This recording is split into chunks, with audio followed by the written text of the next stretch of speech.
I am by birth a Genovese, and my family is one of the most distinguished of that republic. My ancestors had been for many years councillors and syndics, and my father had filled several public situations with honour and reputation. He was respected by all who knew him for his integrity and indefatigable attention to public business. He passed his younger days perpetually occupied by the affairs of his country. A variety of circumstances had prevented him marrying early, nor was it until the decline of life that he became a husband and the father of a family. As the circumstances of his marriage illustrate his character, I cannot refrain from relating them. One of his most intimate friends was a merchant who, from a flourishing state, fell, through numerous mischances, into poverty. This man, whose name was Beaufort, was of a proud and unbending disposition, and could not bear to live in poverty and oblivion in the same country where he had formerly been distinguished for his rank and magnificence. Having paid his debts, therefore, in the most honourable manner, he retreated with his daughter to the town of Lucerne, where he lived unknown and in wretchedness. My father loved Beaufort with the truest friendship, and was deeply grieved by his retreat in these unfortunate circumstances. He bitterly deplored the false pride which led his friend to a conduct so little worthy of the affection that united them.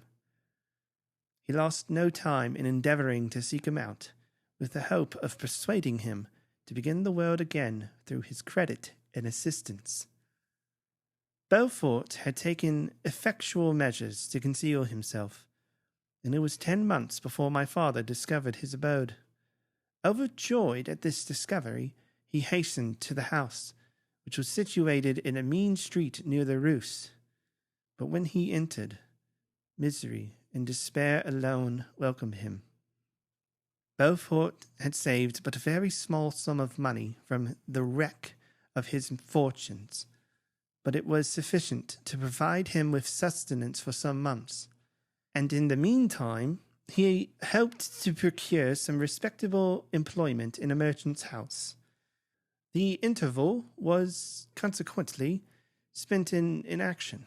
His grief only became more deep and rankling when he had leisure for reflection, and at length it took so fast hold of his mind that at the end of 3 months he lay on a bed of sickness, incapable of any exertion. His daughter attended him with the greatest tenderness, but she saw with despair that their little fund was rapidly decreasing, and that there was no other prospect of support. But Caroline Beaufort possessed a mind of an uncommon mould, and her courage rose to support her in her adversity. She procured plain work, she plaited straw, and by various means contrived to earn a pittance scarcely sufficient to support life. Several months passed in this manner. Her father grew worse. Her time was more entirely occupied in attending him. Her means of subsistence decreased, and in the 10th month her father died in her arms, leaving her an orphan and a beggar. This last blow overcame her, and she knelt by Beaufort's coffin, weeping bitterly, when my father entered the chamber. He came like a protecting spirit to the poor girl, who committed herself to his care, and after the interment of his friend he conducted her to Geneva and placed her under the protection of a relation. 2 years after this event, Caroline became his wife.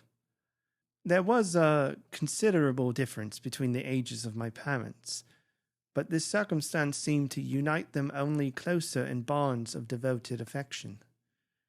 There was a sense of justice in my father's upright mind which rendered it necessary that he should approve highly to love strongly.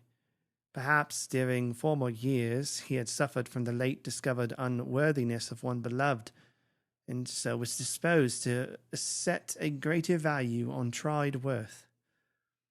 There was a show of gratitude and worship in his attachment to my mother, differing wholly from the doting fondness of age, for it was inspired by reverence for her virtues and a desire to be the means of, in some degree, recompensing her for the sorrows she had endured, but which gave inexpressible grace to his behavior to her. Everything was made to yield to her wishes and her convenience. He strove to shelter her, as a fair exotic is sheltered by the gardener, from every rougher wind, and to surround her with all that could tend to excite pleasurable emotion in her soft and benevolent mind. Her health, and even the tranquillity of her hitherto constant spirit, had been shaken by what she had gone through. During the 2 years that had elapsed previous to their marriage, my father had gradually relinquished all his public functions, and immediately after their union they sought the pleasant climate of Italy, and the change of scene and interest attendant on a tour through that land of wonders as a restorative for her weakened frame. From Italy they visited Germany and France. I, their eldest child, was born at Naples, and as an infant accompanied them in their rambles. I remained for several years their only child. Much as they were attached to each other, they seemed to draw inexhaustible stories of affection from a very mine of love to bestow them upon me. My mother's tender caresses and my father's smile of benevolent pleasure while regarding me are my first recollections. I was their plaything and their idol, and something better, their child, the innocent and helpless creature bestowed on them by heaven, whom to bring up to good, and whose future lot it was in their hands to direct to happiness or misery, according as they fulfilled their duties toward me. With this deep consciousness of what they owed towards the being to which they had given life, added to the active spirit of tenderness that animated both, it may be imagined that, while during every hour of my infant life, I received a lesson of patience, of charity, and of self-control, I was so guided by a silken cord that all seemed but one train of enjoyment to me. For a long time, I was their only care. My mother had much desired to have a daughter, but I continued their single offspring. When I was about 5 years old, while making an excursion beyond the frontiers of Italy, they passed a week on the shores of the Lake of Como. Their benevolent disposition often made them enter the cottages of the poor. This, to my mother, was more than a duty. It was a necessity, a passion, remembering what she had suffered and how she had been relieved, for her to act in turn the guardian angel to the afflicted. During one of their walks, a poor cot in the foldings of a veil attracted their notice as being singularly disconsolate, while the number of half-clothed children gathered about it spoke of penury in its worst shape. One day, when my father had gone by himself to Milan, my mother, accompanied by me, visited this abode. She found a peasant and his wife, hard-working, bent down by care and labor, distributing a scanty meal to 5 hungry babes. Among these, there was one which attracted my mother far above all the rest. She appeared of a different stock. The 4 others were dark-eyed, hardy little vagrants. This child was thin and very fair. Her hair was the brightest living gold, and despite the poverty of her clothing, seemed to set a crown of distinction on her head. Her brow was clear and ample, her blue eyes cloudless, and her lips and the moulding of her face so expressive of sensibility and sweetness that none could behold her without looking on her as of a distinct species, a being heaven sent, and bearing a celestial stamp in all her features. The peasant woman, Perceiving that my mother fixed eyes of wonder and admiration on this lovely girl, eagerly communicated her history. She was not her child, but the daughter of a Milanese nobleman. Her mother was a German and had died on giving her birth. The infant had been placed with these good people to nurse. They were better off then. They had not been long married, and their eldest child was just born. The father of their charge was one of those Italians nursed in the memory of the antique glory of Italy, one among the Schiavi Ognor Frementi, who exerted himself to obtain the liberty of his country. He became the victim of its weakness. Whether he had died or still lingered in the dungeons of Austria was not known. His property was confiscated. His child became an orphan and a beggar. She continued with her foster parents and bloomed in their rude abode, fairer than a garden rose among dark-leaved brambles. When my father returned from Milan, he found playing with me in the hall of our villa a child fairer than pictured cherub, a creature who seemed to shed radiance from her looks, and whose form and motions were lighter than the chamois of the hills. The apparition was soon explained. With his permission, my mother prevailed on her rustic guardians to yield their charge to her. They were fond of the sweet orphan. Her presence had seemed a blessing to them, but it would be unfair to keep her in poverty and want when Providence afforded her such powerful protection.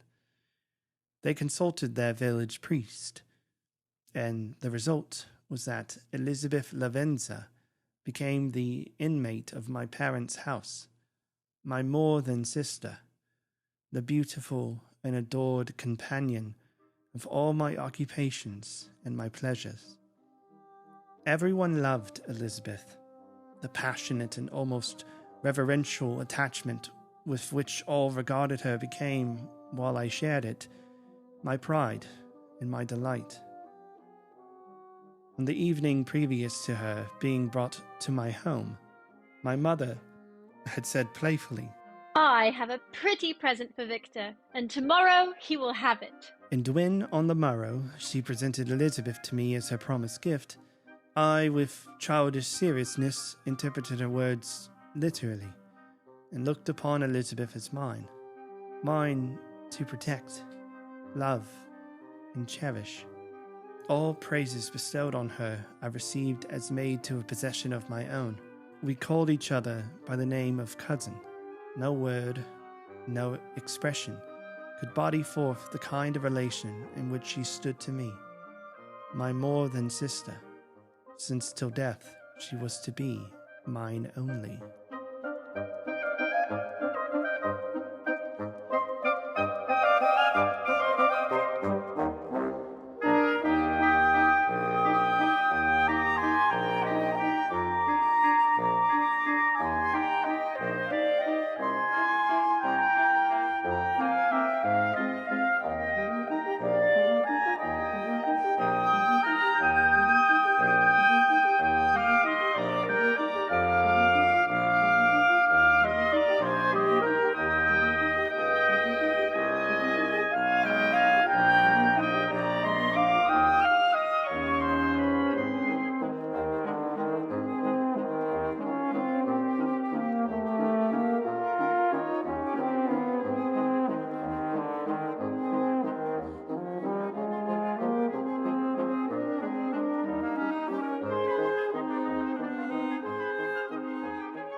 were brought up together.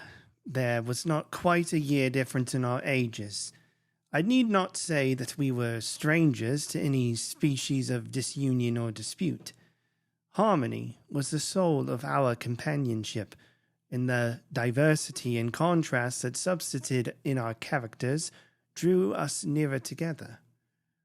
Elizabeth was of a calmer and more concentrated disposition, but with all my ardour, I was capable of a more intense application and was more deeply smitten with a thirst for knowledge. She busied herself with following the aerial creations of the poets, and in the majestic and wondrous scenes which surrounded our Swiss home, the sublime shapes of the mountains, the changes of the seasons, tempest and calm, the silence of winter, and the life and turbulence of our alpine summers. She found ample scope for admiration and delight. While my companion contemplated with a serious and satisfied spirit the magnificent appearances of things, I delighted in investigating their causes. The world was to me a secret which I desired to divine. Curiosity, earnest research to learn the hidden laws of nature, gladness akin to rapture, as they were unfolded to me, are among the earliest sensations I can remember. On the birth of a second son, my junior by 7 years, my parents gave up entirely their wandering life and fixed themselves in their native country.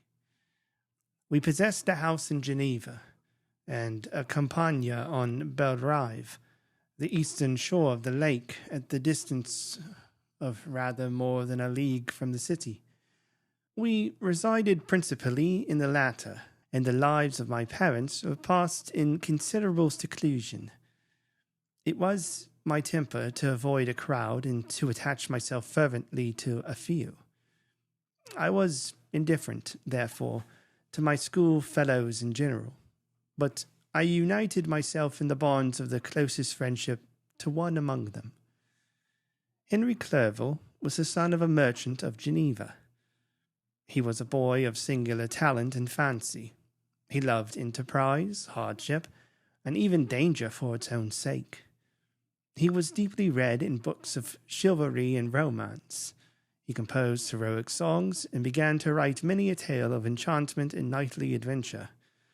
He tried to make us act plays into masquerades, in which the characters were drawn from the heroes of Roncesvalles, of the Round Table of King Arthur, and the chivalrous train who shed their blood to redeem the Holy Sepulchre from the hands of the infidels.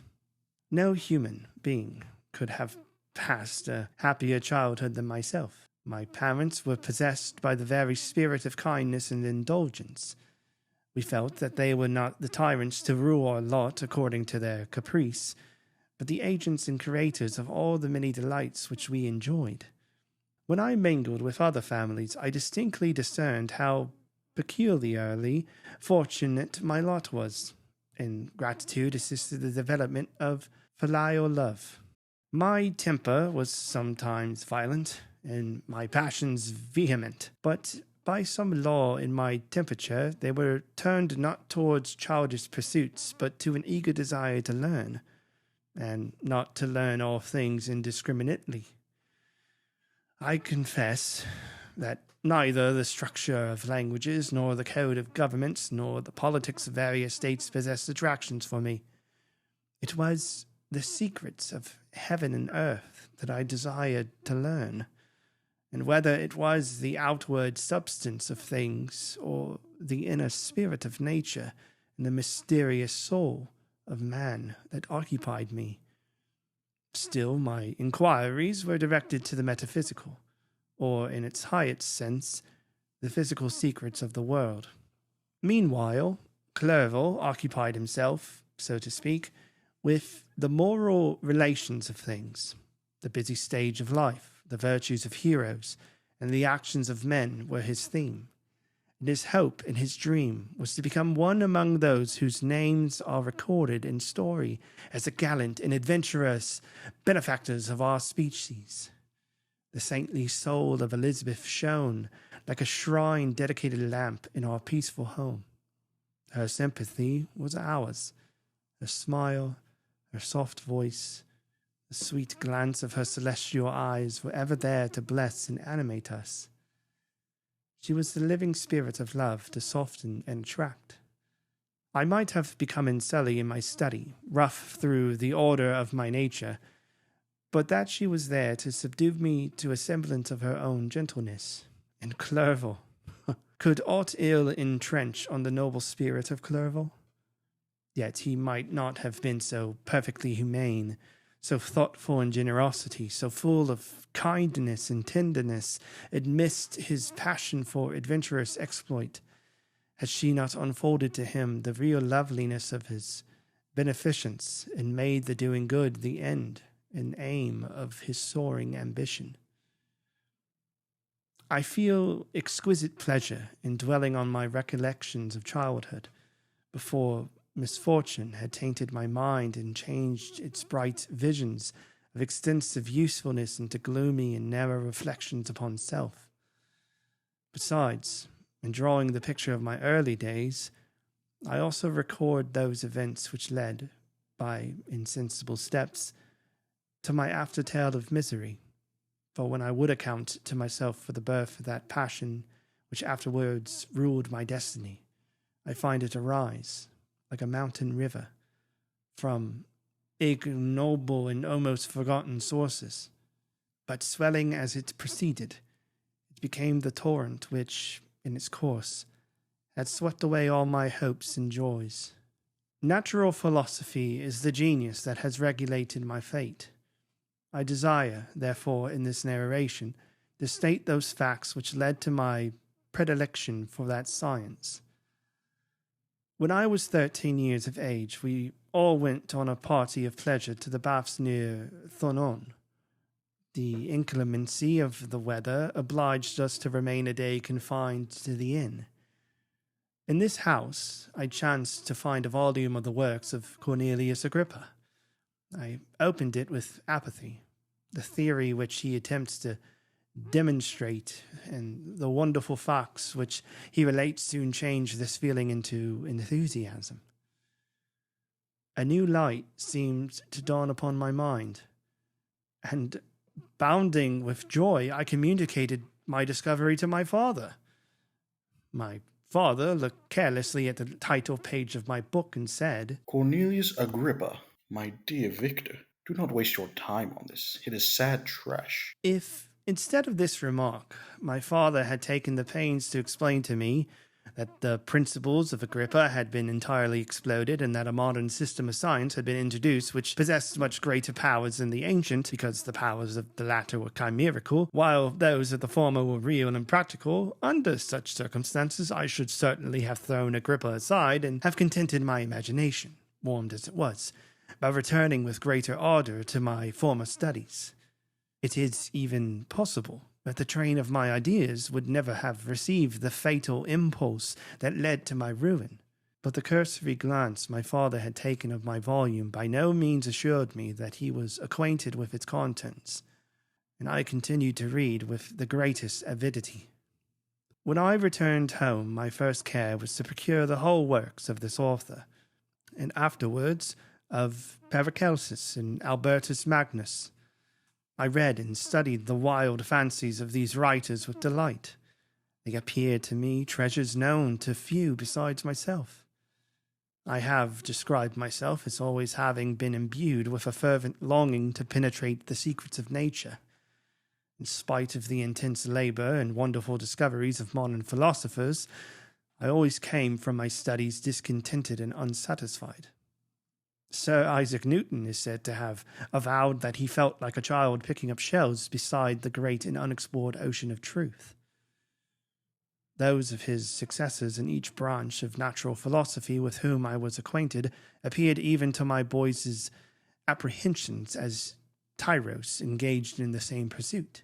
The untaught peasant beheld the elements around him and was acquainted with their practical uses. The most learned philosopher knew little more. He had partially unveiled the face of nature, but her immortal lineaments were still a wonder and a mystery. He might dissect, anatomize, and give names, but not to speak of a final cause. Causes in their secondary and tertiary grades were utterly unknown to him. I had gazed upon the fortifications and impediments that seemed to keep human beings from entering the citadel of nature, and rashly and ignorantly I had repined. But here were books, and here were men who had penetrated deeper and knew more. I took their word for all that they averred, and I became their disciple. It may appear strange that such should arise in the 18th century, but while I followed the routine of my education in the schools of Geneva, I was, to a great degree, self-taught with regard to my favorite studies. My father was not scientific, and I was left to struggle with a child's blindness, added to a student's thirst for knowledge. Under the guidance of my new preceptors, I entered with the greatest diligence into the search of the philosopher's stone and the elixir of life, but the latter soon obtained my undivided attention. Wealth was an inferior object, but what glory would attend the discovery if I could banish disease from the human frame and render man invulnerable to any but a violent death? Nor were these my only visions. The raising of ghosts or devils was a promise liberally accorded by my favorite authors, the fulfillment of which I most eagerly sought. And if my incantations were always unsuccessful, I attributed the failure rather to my own inexperience and mistake than to a want of skill or fidelity in my instructors. And thus, for a time, I was occupied by exploded systems, mingling like an unadept 1,000 contradictory theories and floundering desperately in a very slough of multifarious knowledge, guided by an ardent imagination and childish reasoning, till an accident again changed the current of my ideas. When I was about 15 years old, we had retired to our house near Belrive, when we witnessed the most violent and terrible thunderstorm.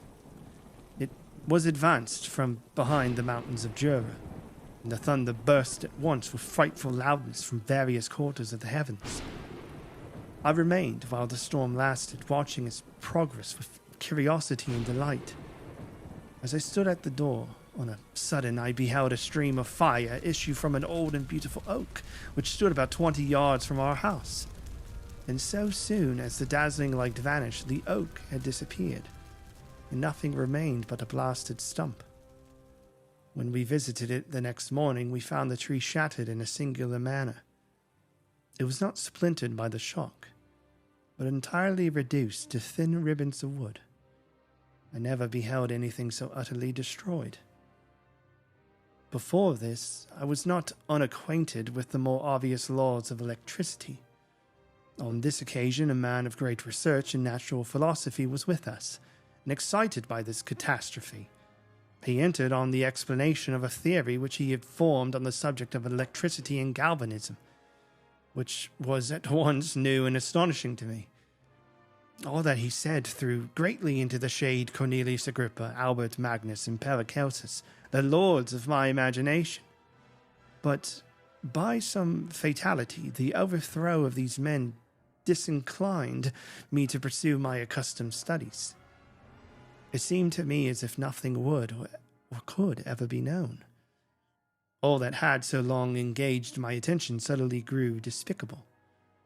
By one of those caprices of the mind which we are perhaps most subject to in early youth, I at once gave up my former occupations, set down natural history and all its progeny as a deformed and abortive creation, and entertained the greatest disdain for would-be science which could never even step within the threshold of real knowledge.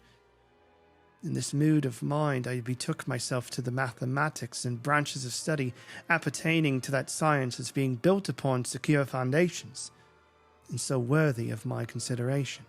Thus, strangely, are our souls constructed, and by such slight ligaments are we bound to prosperity or ruin.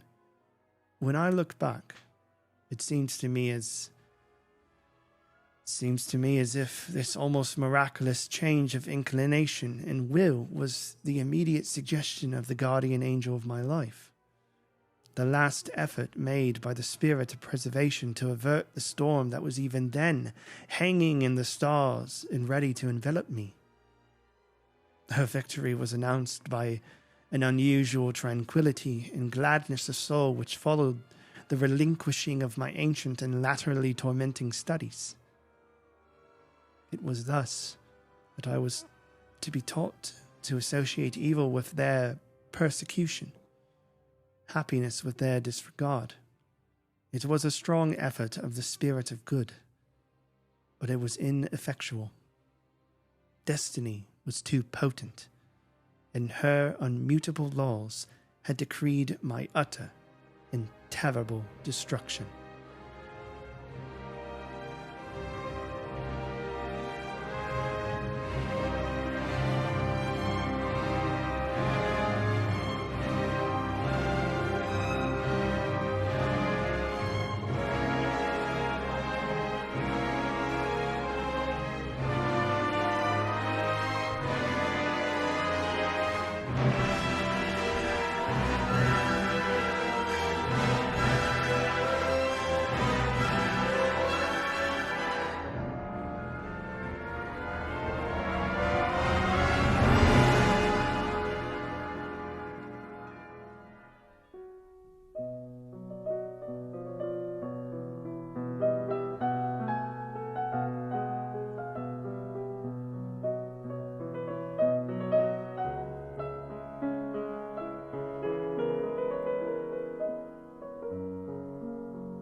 When I had attained the age of 17, my parents resolved that I should become a student at the University of Ingolstadt. I had hitherto attended the schools of Geneva, but my father thought it necessary for the completion of my education that I should be made acquainted with other customs than those of my native country. My departure was therefore fixed at an early date, but before the day resolved upon could arrive, the first misfortune of my life occurred. An omen, as it were, of my future misery. Elizabeth had caught the scarlet fever. Her illness was severe, and she was in the greatest danger. During her illness, many arguments had been urged to persuade my mother to refrain from attending upon her. She had at first yielded to our entreaties, but when she heard that the life of her favorite was menaced, she could no longer control her anxiety. She attended her sickbed. Her watchful attentions triumphed over the malignity of the distemper. Elizabeth was saved, but the consequences of this imprudence were fatal to her preserver. On the third day, my mother sickened. Her fever was accompanied by the most alarming symptoms, and the looks of her medical attendants prognosticated the worst event. On her deathbed, the fortitude and benignity of this best of women did not desert her. She joined the hands of Elizabeth and myself. My children, my firmest hopes of future happiness were placed on the prospect of your union. This expectation will now be the consolation of your father. Elizabeth, my love, you must take care of my younger children in my place. Alas, I regret that I am taken from you. And happy and beloved as I have been, it is not hard to quit you all. But these are not thoughts befitting me. I will endeavor to resign myself cheerfully to death and will indulge a hope of meeting you in another world. She died calmly, and her countenance expressed affection even in death. I need not describe the feelings of those whose dearest ties are rent by that most irreparable evil, the void that presents itself to the soul, and the despair that is exhibited on the countenance. It is so long before the mind can persuade itself that she whom we saw every day, and whose very existence appeared a part of our own, can have departed forever.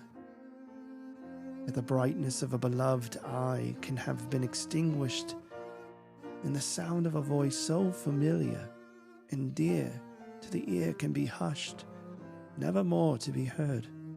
These are the reflections of the first days.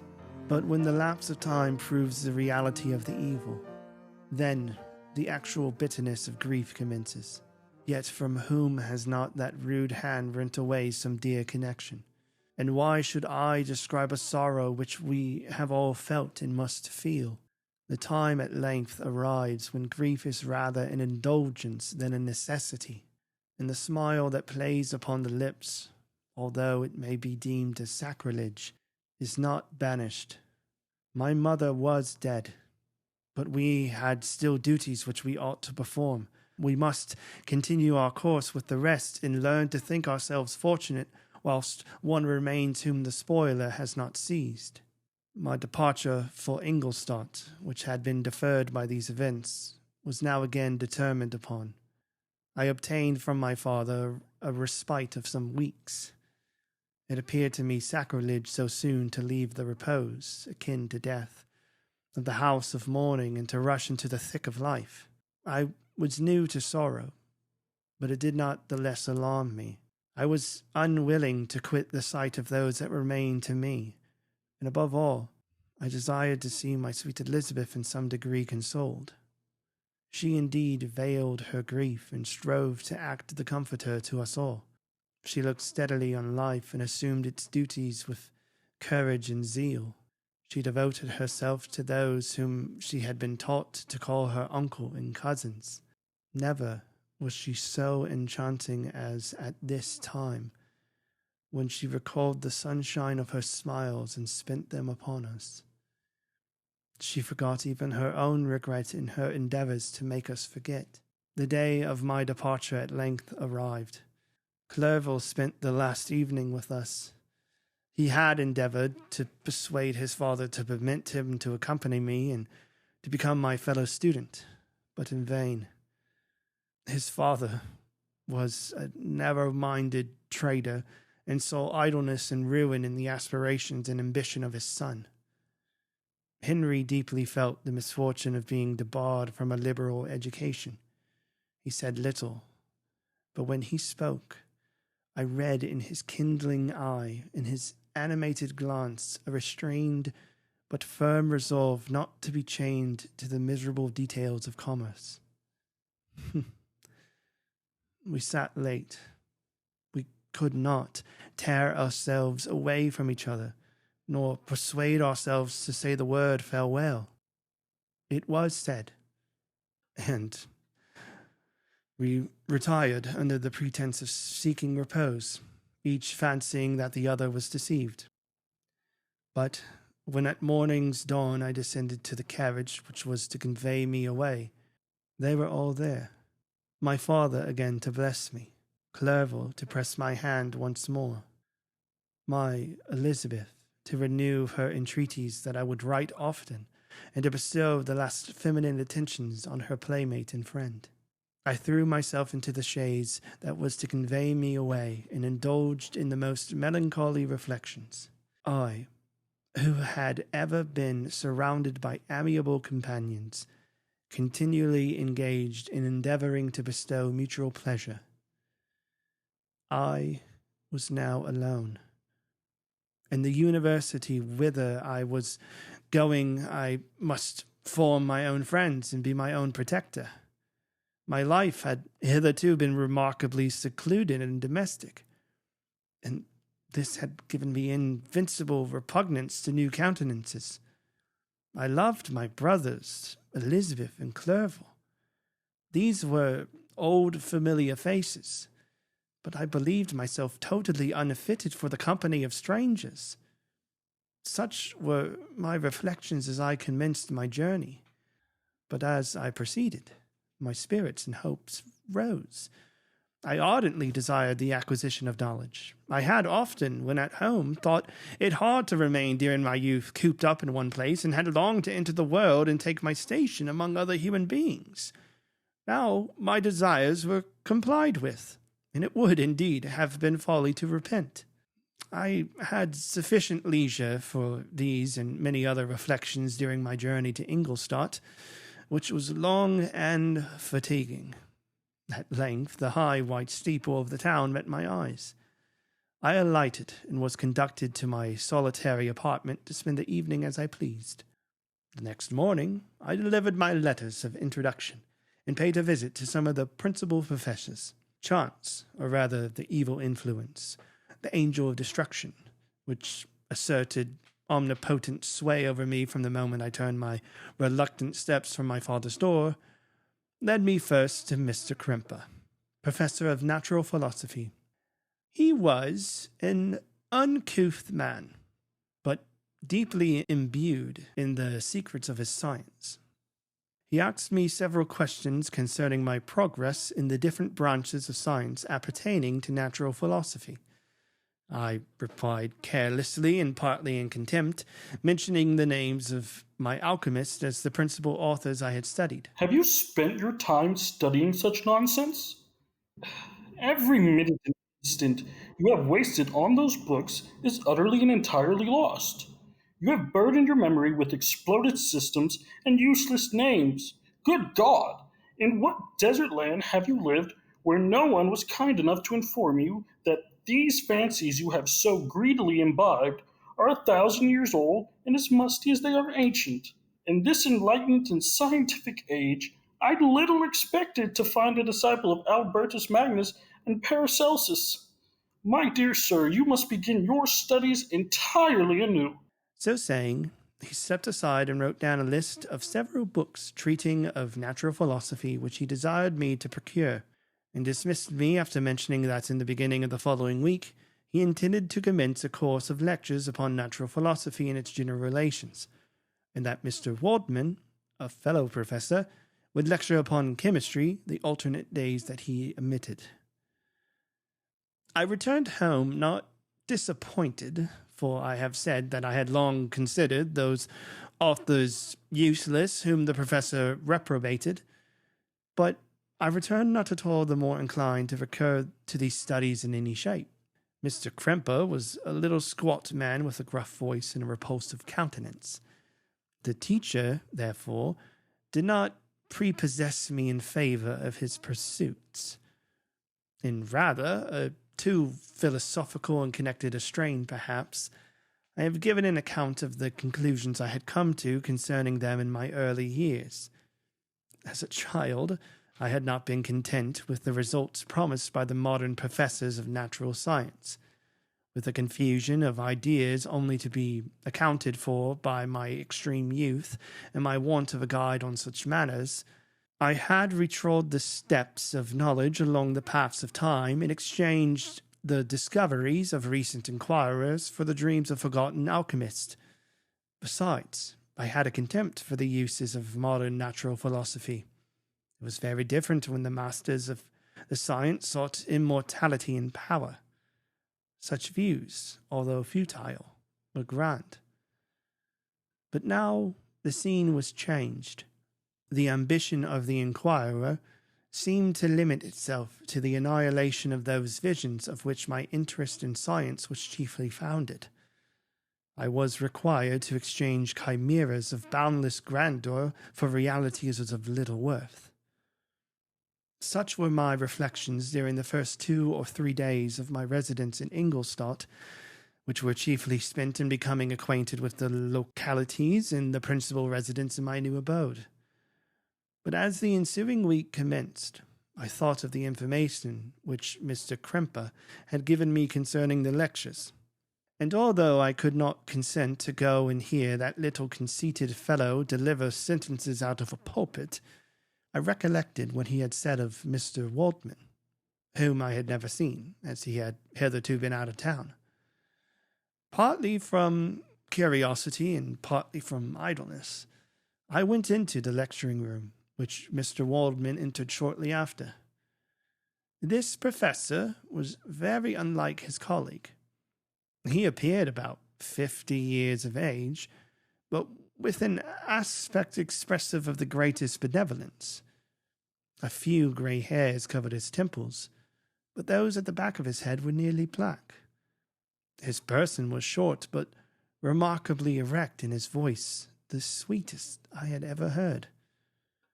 He began his lecture by a recapitulation of the history of chemistry and the various improvements made by different men of learning, pronouncing with fervour the names of the most distinguished discoverers.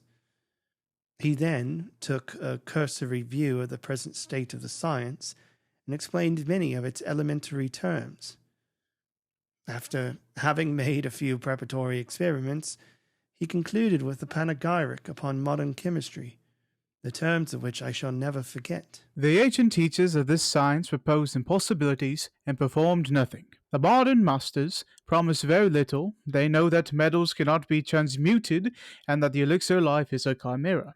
However, these philosophers, whose hands seem made only to dabble in dirt, and whose eyes seem made only to pore over the microscope or crucible, have indeed performed miracles. They penetrate the recesses of nature and reveal how she operates in her hidden places. They ascend into the heavens. They have discovered how the blood circulates and the nature of the air we breathe. They have acquired new and almost unlimited powers. They can command the thunders of heaven, mimic the earthquakes, and even mock the invisible world with its shadows. Such were the professor's words.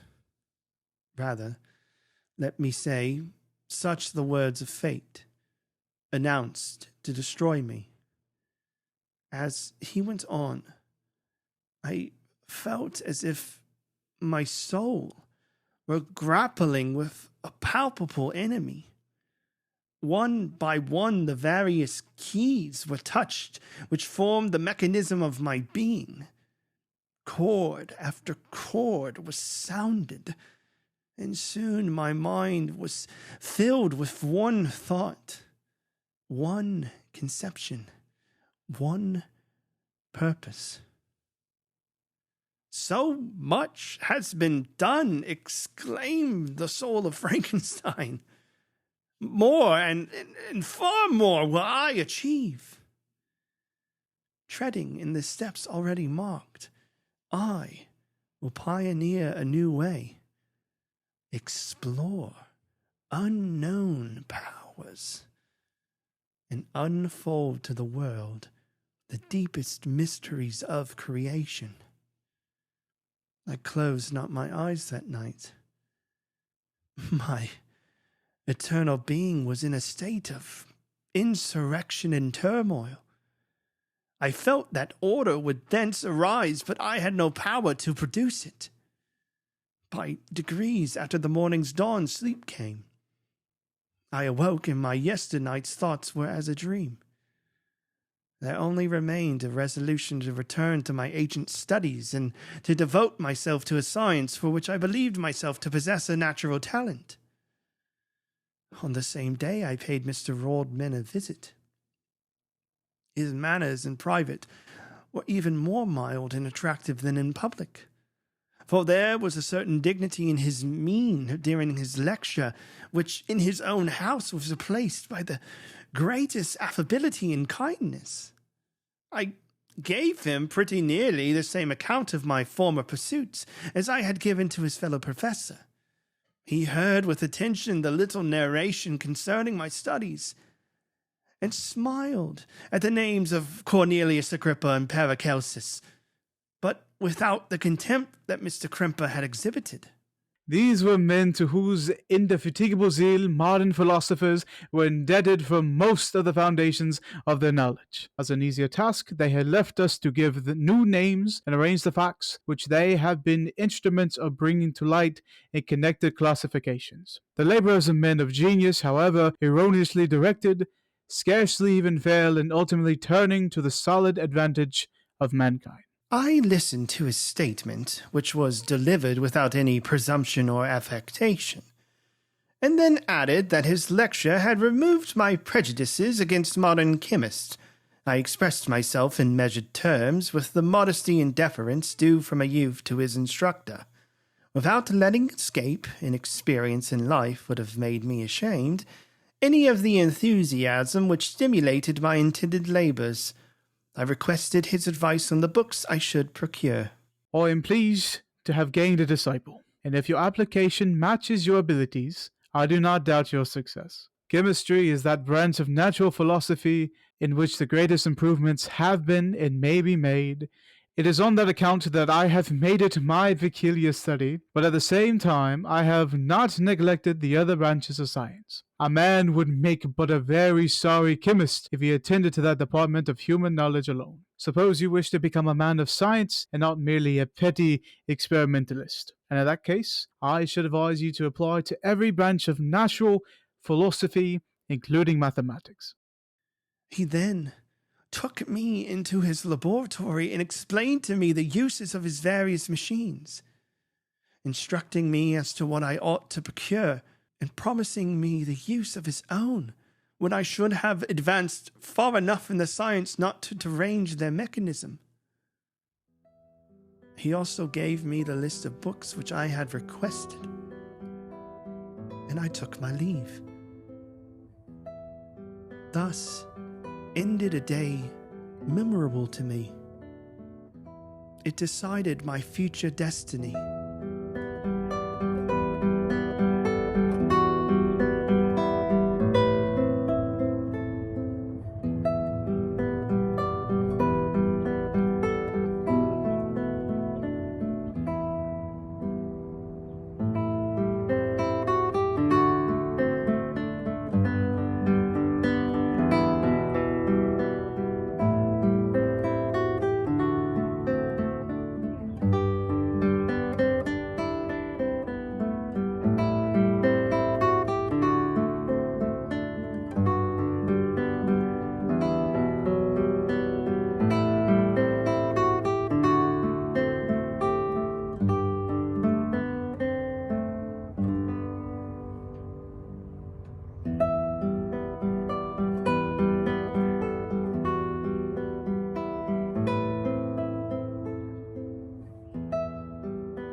From this day, natural philosophy, and particularly chemistry, in the most comprehensive sense of the term, became nearly my sole occupation.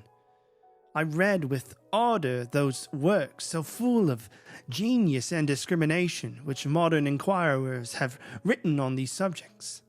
I attended the lectures and cultivated the acquaintance of the men of science of the university, and I found even in Mr. Krempe a great deal of sound sense and real information, combined, it is true, with a repulsive physiognomy and manners, but not on that account the less valuable. In Mr. Waltman, I found a true friend.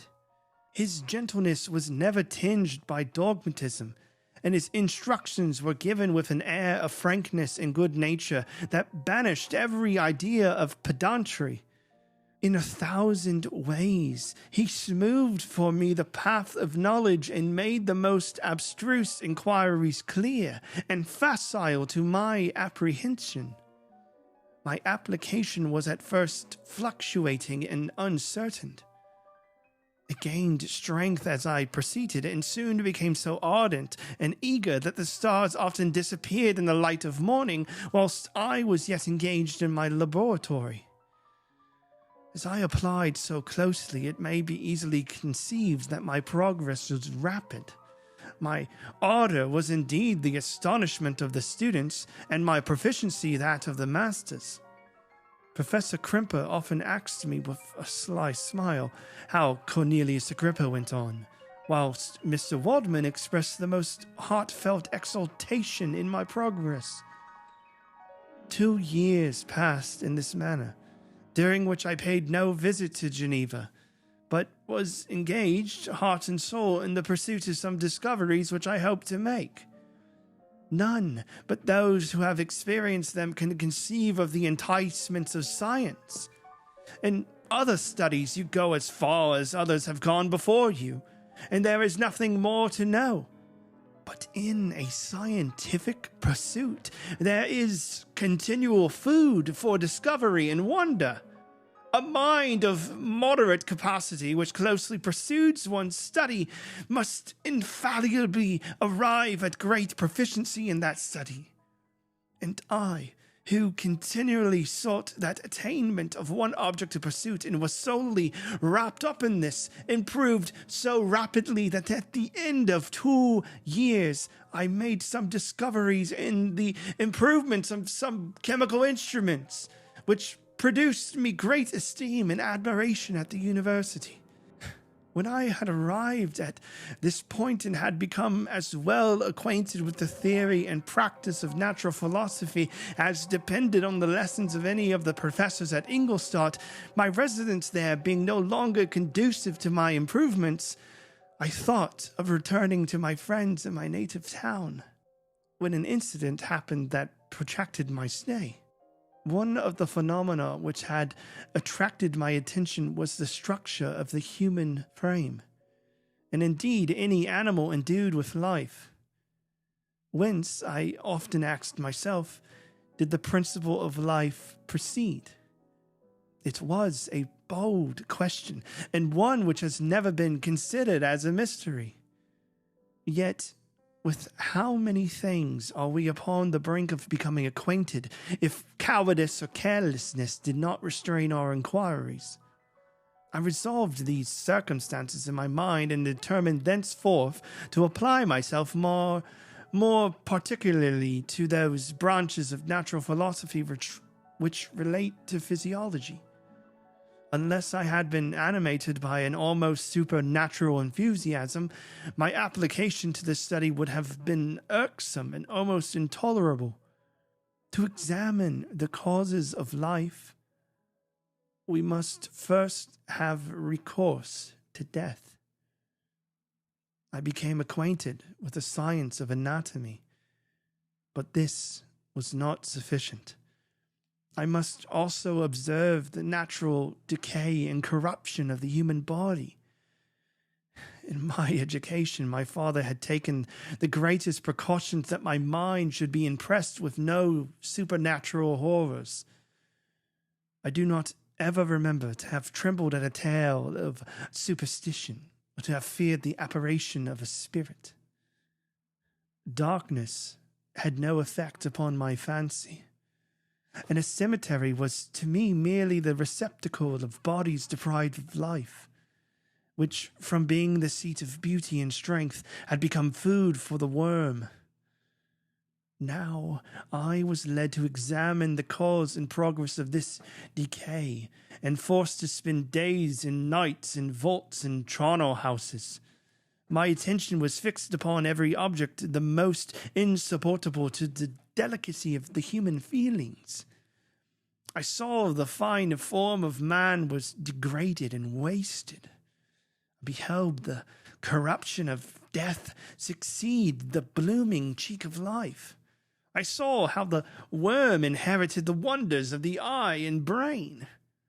I paused, examining and analyzing all the minutiae of causation, as exemplified in the change from life to death, and death to life, until from the mist of this darkness a sudden light broke in upon me, a light so brilliant and wondrous, yet so simple, that while I became dizzy with the immensity of the prospect which it illustrated, I was surprised that among so many men of genius who had directed their inquiries toward the same science, that I alone should be reserved to discover so astonishing a secret. Remember, I am not recording the visions of a madman. The sun does not more certainly shine in the heavens than that which I now affirm is true. Some miracle might have produced it, yet the stages of the discovery were distinct and probable.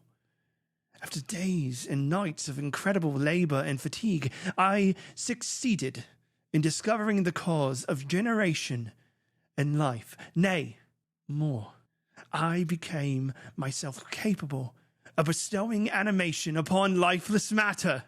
The astonishment which I had first experienced on this discovery soon gave place to delight and rapture. After so much time spent in painful labor, to arrive at once at the summit of my desires, which was the most gratifying consummation of my toils. But this discovery was so great and overwhelming that all the steps by which I had been progressively led to it were obliterated, and I beheld only the result. What had been the study and desire of the wisest men since the creation of the world was now within my grasp. Not that, like a magic scene, it all opened upon me at once. The information I had obtained was of a nature rather to direct my endeavors so soon as I should point them towards the object of my search than to exhibit that object already accomplished. I was like the Arabian, who had been buried with the dead and found a passage to life, aided only by one glimmering and seemingly ineffectual light. And I see, by your eagerness and the wonder and hope which your eyes express, my friend, that you expect to be informed of the secret with which I am acquainted. That cannot be. Listen patiently until the end of my story, and you will easily perceive why I am reserved upon that subject. I will not lead you on, unguarded and ardent as I then was, to your destruction and infallible misery.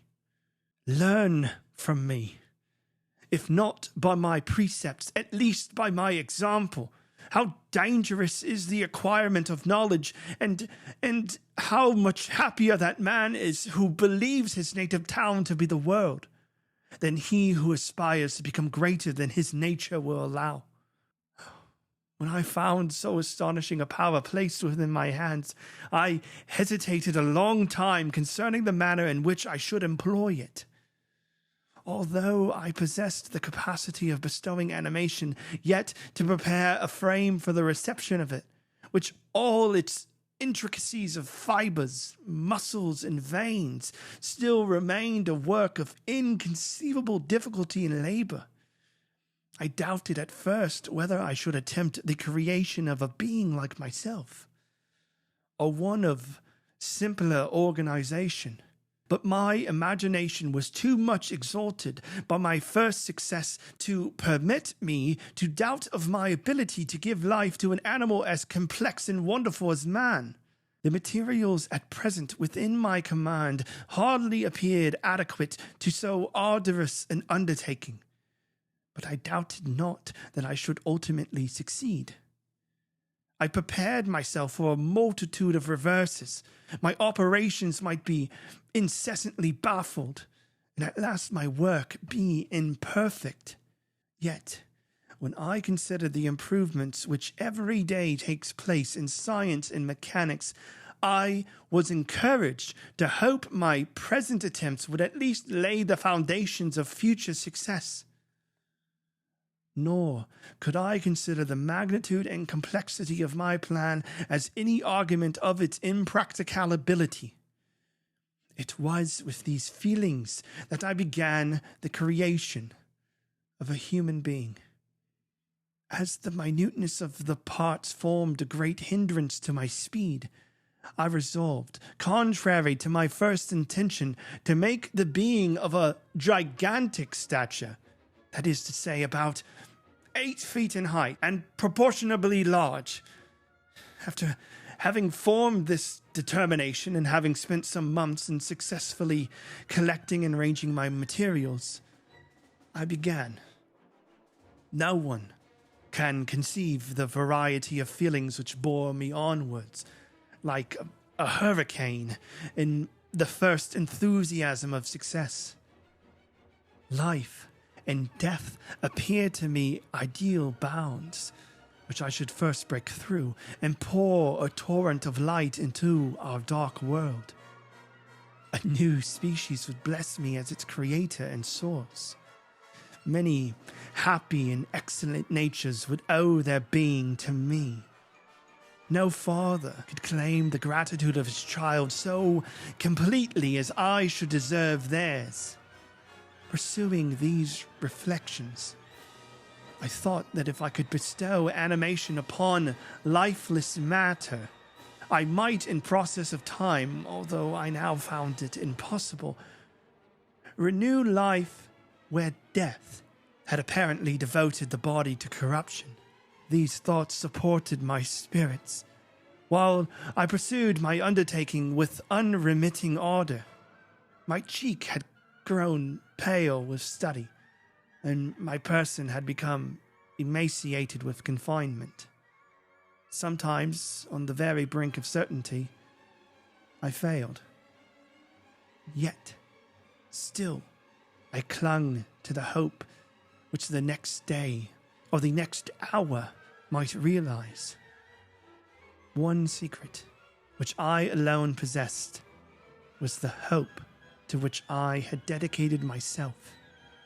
And the moon gazed on my midnight labors, while with unrelaxed and breathless eagerness I pursued nature to her hiding places.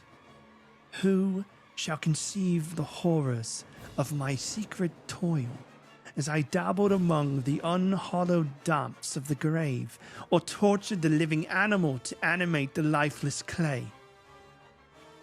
My limbs now tremble, and my eyes swim with the remembrance. But then a resistless and almost frantic impulse urged me forward. I seemed to have lost all soul or sensation but for this one pursuit. It was indeed but a passing trance that only made me feel with renewed acuteness so soon as the unnatural stimulus ceasing to operate. I have returned to my old habits. I collected bones from charnel houses and disturbed with profane fingers the tremendous secrets of the human frame. In a solitary chamber, or rather cell, at the top of the house and separated from all the other apartments by a gallery and staircase, I kept my workshop of filthy creation. My eyeballs were staring from their sockets and attending to the details of my employment. The dissecting room and the slaughterhouse furnished many of my materials, and often did my human nature turn with loathing from my occupation, whilst still urged on by an eagerness which perpetually increased. I brought my work near to a conclusion. The summer months passed while I was thus engaged, heart and soul in one pursuit. It was a most beautiful season. Never did the fields bestow a more plentiful harvest, or the vines yield a more luxuriant vintage. But my eyes were insensible to the charms of nature, and the same feelings which made me neglect the scenes around me caused me also to forget those friends who were so many miles absent, and whom I had not seen for so long a time. I knew my silence disquieted them, and I well remembered the words of my father. While you are pleased with yourself, you will think of us affectionately, and we shall hear regularly from you. You must pardon me if I regard any interruption in your correspondence as proof that your other duties are equally neglected. I knew well, therefore, what would be my father's feelings. But I could not tear my thoughts from my employment, loathsome in itself, but which had taken an irresistible hold of my imagination. I wished, as it were, to procrastinate all that related to my feelings of affection until the great object, which swallowed up every habit of my nature, should be completed. I then thought that my father would be unjust if he ascribed my neglect to vice or faultiness on my part. But I am now convinced that he was justified in conceiving that I should not be altogether free from blame. A human being in perfection ought always to preserve a calm and peaceful mind, and never to allow passion or a transitory desire to disturb his tranquillity. I do not think that the pursuit of knowledge is an exception to this rule. If the study to which you apply yourself has a tendency to weaken your affections and to destroy your taste for those simple pleasures in which no alloy can possibly mix, then that study is certainly unlawful.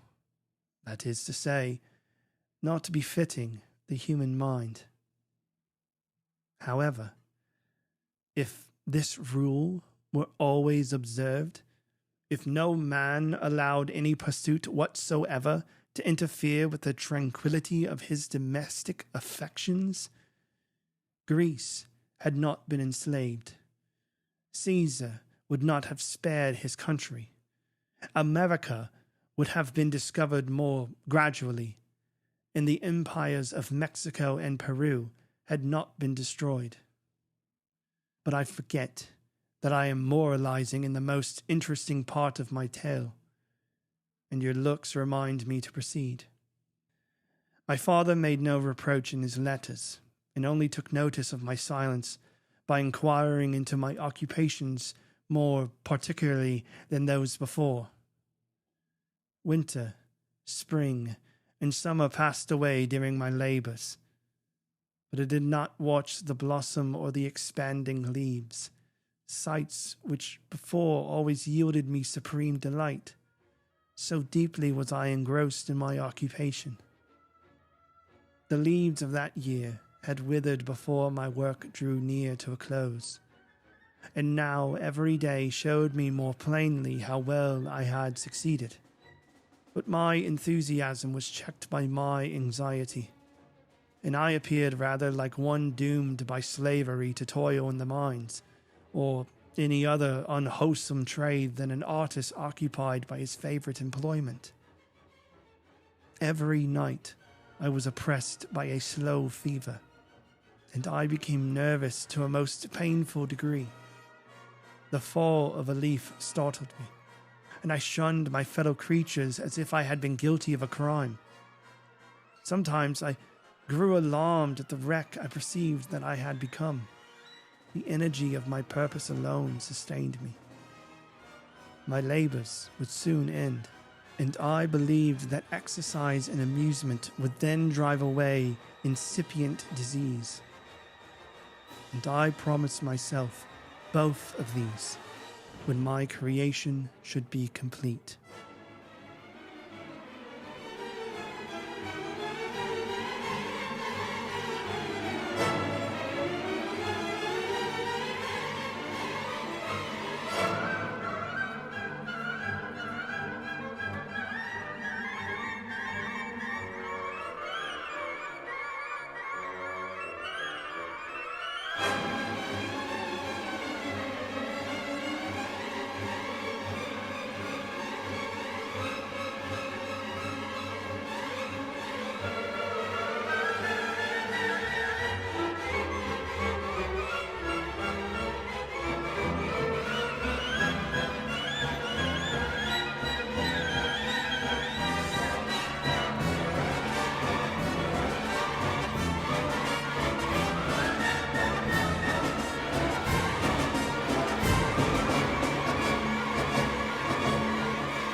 It was on a dreary night of November that I beheld the accomplishment of my toils.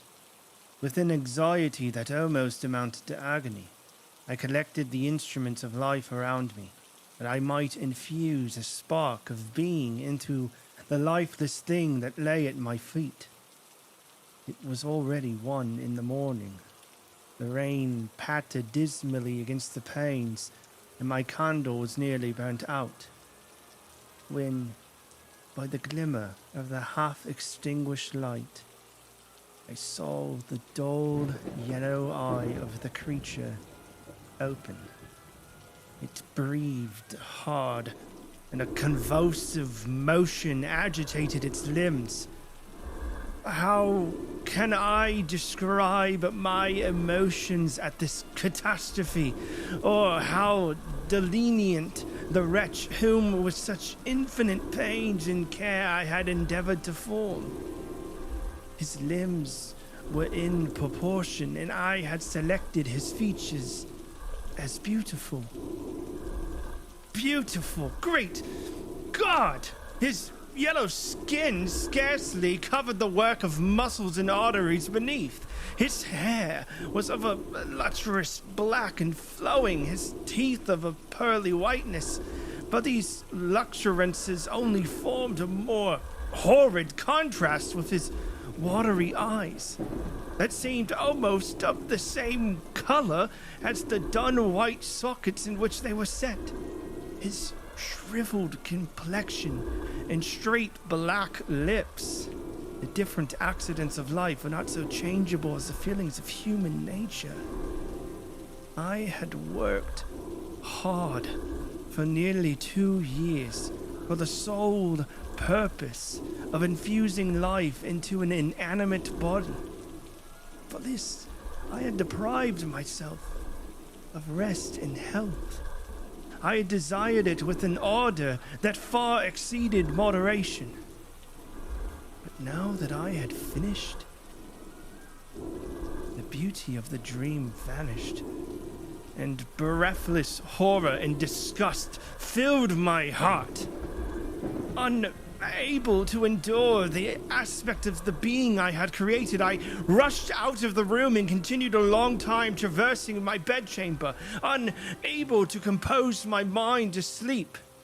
At length, the lassitude succeeded to tumult I had before endured, and I threw myself on the bed in my clothes, endeavoring to seek a few moments of forgetfulness.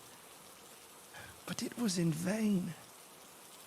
I slept indeed, but I was disturbed by the wildest dreams.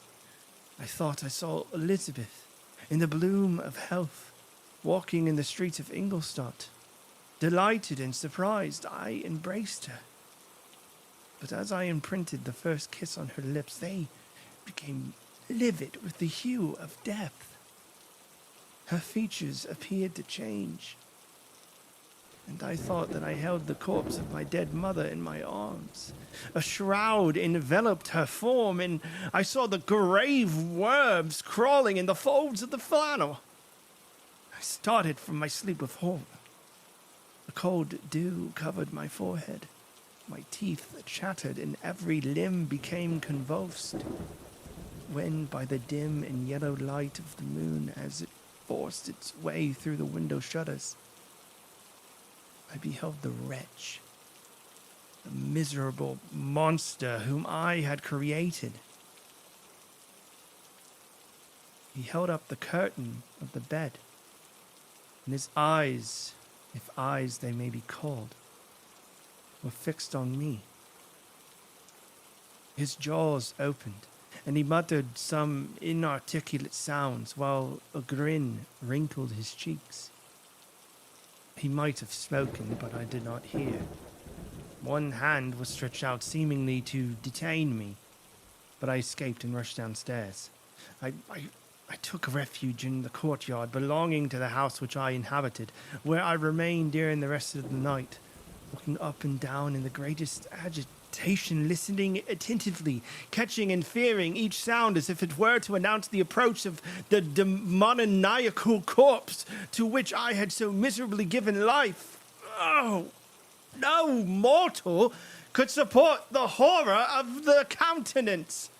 A mummy again endued with animation could not be so hideous as that wretch. I had gazed on him while unfinished. He was ugly then. Oh, but when those muscles and joints were rendered capable of motion, it became a thing such as even Dante could not have conceived. I passed the night wretchedly. Sometimes my pulse beat so quickly and hardly that I felt the palpitation of every artery. At others I nearly sank to the ground through languor and extreme weakness. Mingled with this horror, I felt the bitterness of disappointment. Dreams that had been my food and pleasant rest for so long a space were now become a hell to me. The change was so rapid, the overthrow so complete. Morning, dismal and wet, at length dawned and discovered to my sleepless and aching eyes the church of Ingolstadt, its white steeple and clock which indicated the 6th hour. The porter opened the gates of the court, which had that night been my asylum, and I issued into the streets, pacing them with quick steps as if I sought to avoid the wretch whom I feared every turning of the street would present to my view. I did not dare return to the apartment which I inhabited, but felt impelled to hurry on, although drenched by the rain which poured from a black and comfortless sky. I continued walking in this manner for some time, endeavoring by bodily exercise to ease the load that weighed upon my mind. I traversed the streets without any clear conception of where I was or what I was doing. My heart palpitated in the sickness of fear, and I hurried on with irregular steps, not daring to look about me. Like one who on a lonely road doth walk in fear and dread, and having once turned round walks on and turns no more his head, because he knows a frightful fiend doth close behind him tread. Continuing thus, I came at length opposite to the inn at which the various diligences and carriages usually stopped. Here I paused, I knew not why, but I remained some minutes with my eyes fixed on a coach that was coming towards me from the other end of the street. As it drew nearer, I observed that it was the switched diligence. It stopped just where I was standing, and on the door being opened, I perceived Henry Clerval, who on seeing me instantly sprung out. My dear Frankenstein, how glad I am to see you. How fortunate you should be here at the moment of my alighting. Nothing could equal my delight on seeing Clerval. His presence brought back to my thoughts my father, Elizabeth, and all those scenes of home so dear to my recollection. I grasped his hand, and in a moment forgot my horror and misfortune. I felt suddenly, and for the first time during many months, calm and serene joy. I welcomed my friend in the most cordial manner, and then we walked towards my college.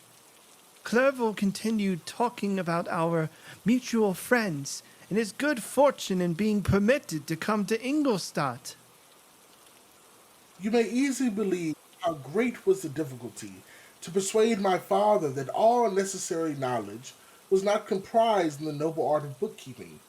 And indeed, I believe I left him incredulous to the last, for his constant answer to my unwearied treatise was the same as that of the Dutch schoolmaster and the vicar of Wakefield.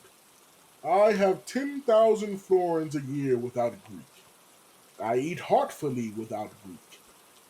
But his affection for me at length overcame his dislike for learning, and he has permitted me to undertake a voyage of discovery to the land of knowledge.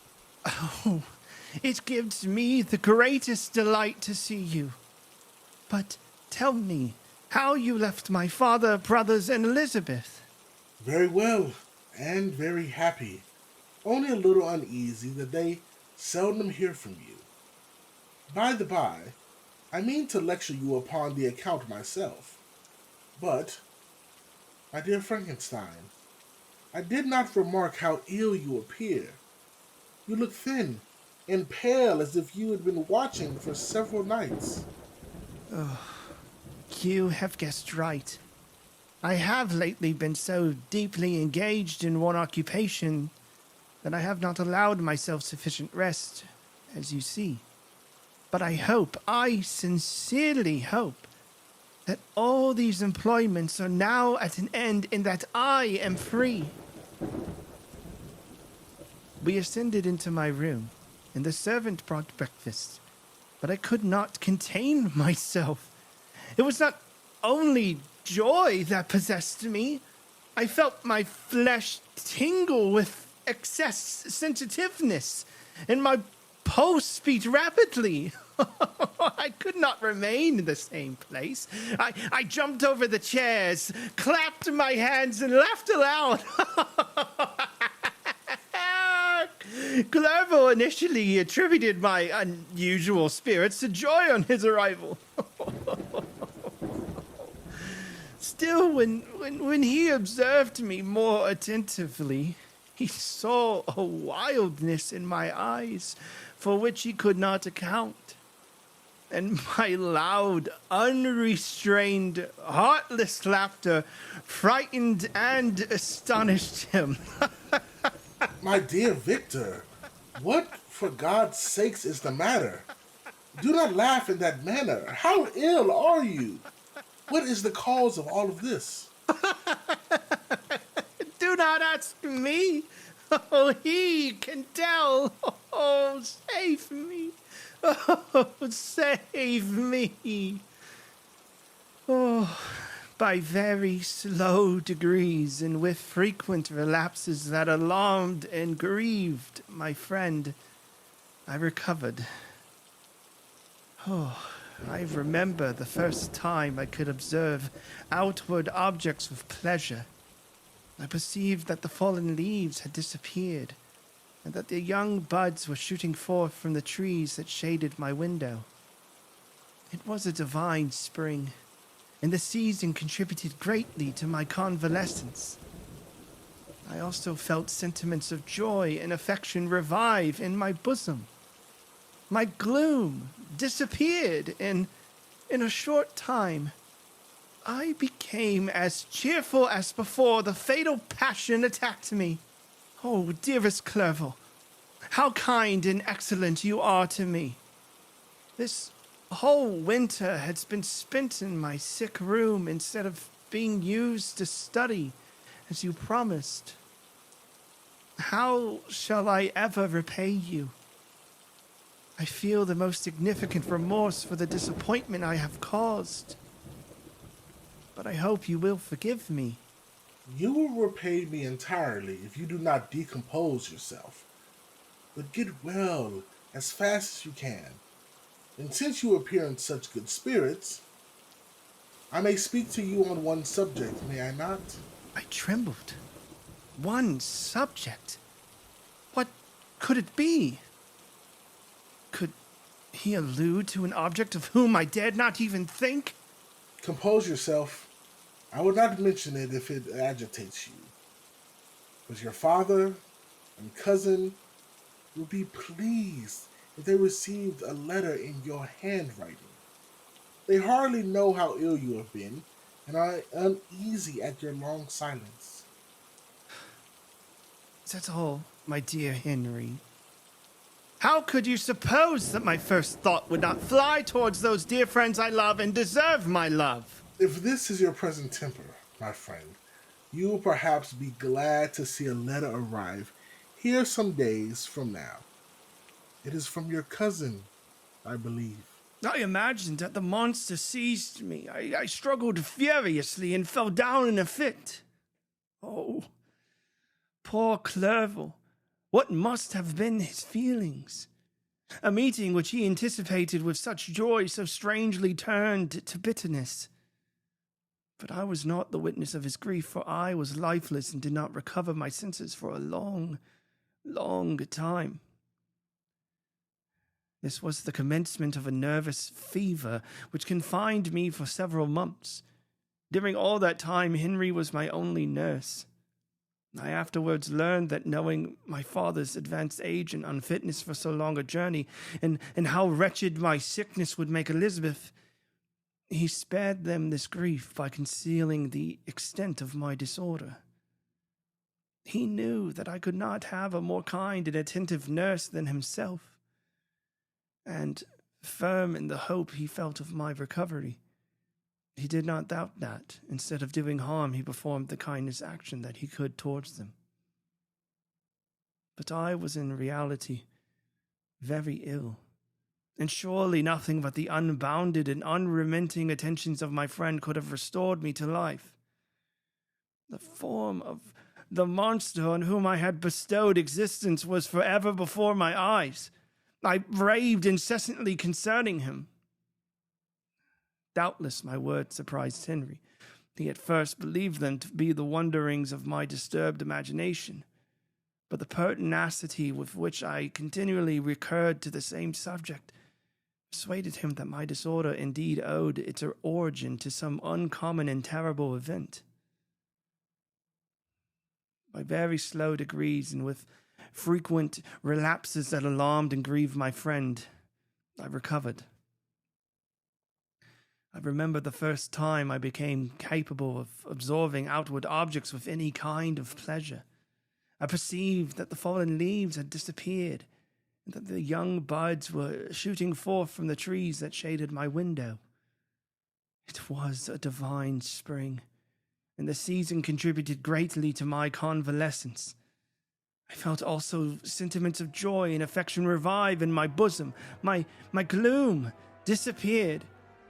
In a short time, I became as cheerful as before I was attacked by the fatal passion.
My dearest cousin, you've been very ill.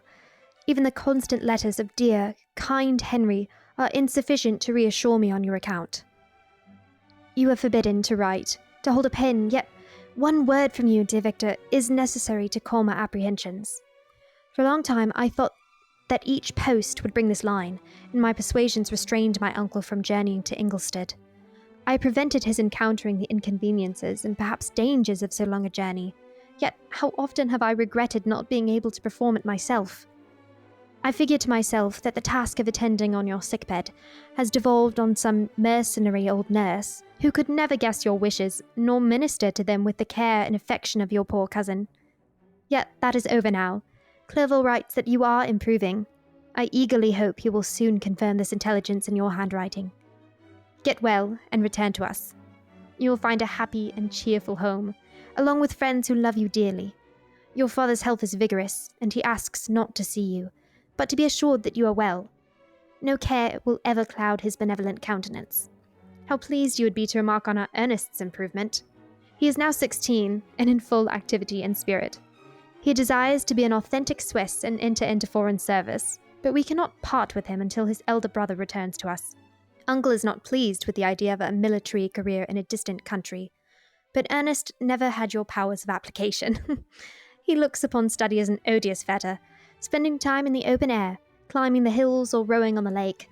I fear that he will become an idler unless we yield the point and permit him to enter on the profession which he has selected. Except for the growth of our dear children, a minor alteration has occurred since you left us. The blue lake and snow-clad mountains never change. The same immutable laws regulate our placid home and contented hearts. My trifling occupations take up my time and amuse me, and I am rewarded for any exertions by seeing none but happy, kind faces around me. Since you left us, one change has occurred in our little household. Justine, you may remember, was a great favourite of yours, and I recollect you once remarked that if you were in ill humour, one glance from Justine could dissipate it, for the same reason that Ariosto gives concerning the beauty of Angelica. She looks so frank-hearted and happy. My aunt developed a great attachment to her, which induced her to educate her beyond what she had initially intended. This benefit was fully repaid. Justine was the most grateful little creature in the world. I do not mean that she made any professions. I never heard one pass her lips, but you could see by her eyes that she almost adored her protectress. Although her disposition was gay, and in many respects inconsiderate, she paid the greatest attention to every gesture of my aunt. She thought of her as the model of all excellence and endeavoured to imitate her phraseology and manners, so that even now she often reminds me of her. When my dearest aunt died, one was much too occupied in their grief to notice poor Justine, who had attended her during her illness with the most anxious affection. Poor Justine was very ill, but other trials were yet to come. One by one, her brothers and sister died, and her mother, except for her neglected daughter, was left childless. The woman's conscience was troubled. She began to think that the deaths of her favourites were a judgment from heaven to chastise her partiality. Accordingly, a few months after you had departed for Ingolstadt, Justine was called home by her repentant mother. Poor girl! She wept when she quitted our house. She was much altered since the death of my aunt. Grief had given softness and a winning mildness to her manners, which had before been remarkable for vivacity. Nor was her residence at her mother's house of a nature to restore her gaiety. The poor woman was very vacillating in her repentance. She sometimes begged Justine to forgive her unkindness, but much oftener accused her of having caused the deaths of her brothers and sister. Perpetual fretting at length threw Madame Moritz into a decline, which initially increased her irritability, but she is now at peace forever. She died on the first approach of cold weather, at the beginning of this last winter. Justine has just returned to us, and I love her tenderly. She's very clever, gentle, and gorgeous. As I mentioned, her mien and expression continually remind me of my dear aunt. I must also say a few words to you, my dear cousin, of little darling William. I wish you could see him. He is very tall for his age, with sweet, laughing blue eyes, dark eyelashes, and curling hair. 2 little dimples appear on each cheek when he smiles, rosy with health. He already has 1 or 2 little wives, but Louisa Byron is his favourite, a pretty little girl of 5 years of age. Now, dear Victor, you wish to be indulged in a bit of gossip concerning the good people of Geneva.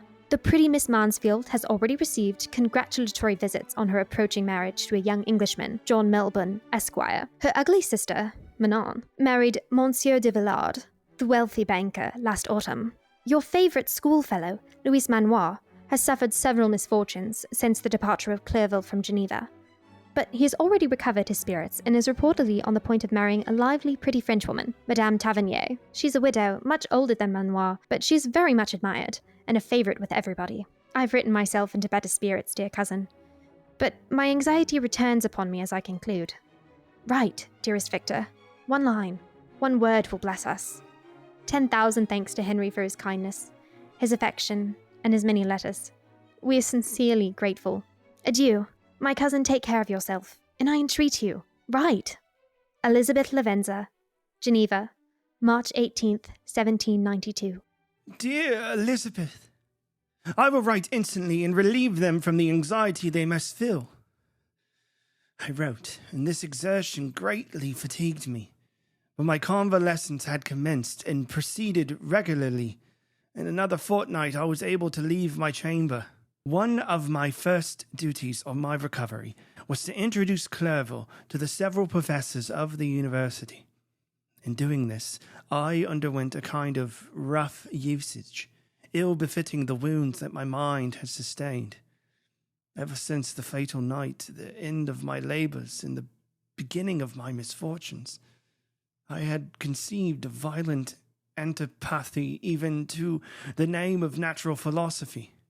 When I was otherwise quite restored to health, the sight of a chemical instrument would renew all of the agony of my nervous symptoms. Henry saw this, and had removed all my apparatus from my view. He had also changed my apartment, for he perceived that I had acquired a dislike for the room which had previously been my laboratory. But these cares of Clerval were made of no avail when I visited the professors. Mr. Waldman inflicted torture when he praised, with kindness and warmth, the astonishing progress I had made in the sciences. He soon perceived that I disliked the subject, but not guessing the real cause, he attributed my feelings to modesty and changed the subject from my improvement to the science itself, with a desire, as I evidently saw, of drawing me out. What could I do? He meant to please, and he tormented me. I felt as if he had placed carefully, one by one, in my view those instruments which were to be afterwards used in putting me to slow and cruel death. I writhed under his words, yet dared not exhibit the pain I felt. Clerval, whose eyes and feelings were always quick in discerning the sensation of others, declined the subject, alleging in excuse his total ignorance, and the conversation took a more general turn. I thanked my friend from my heart, but I did not speak.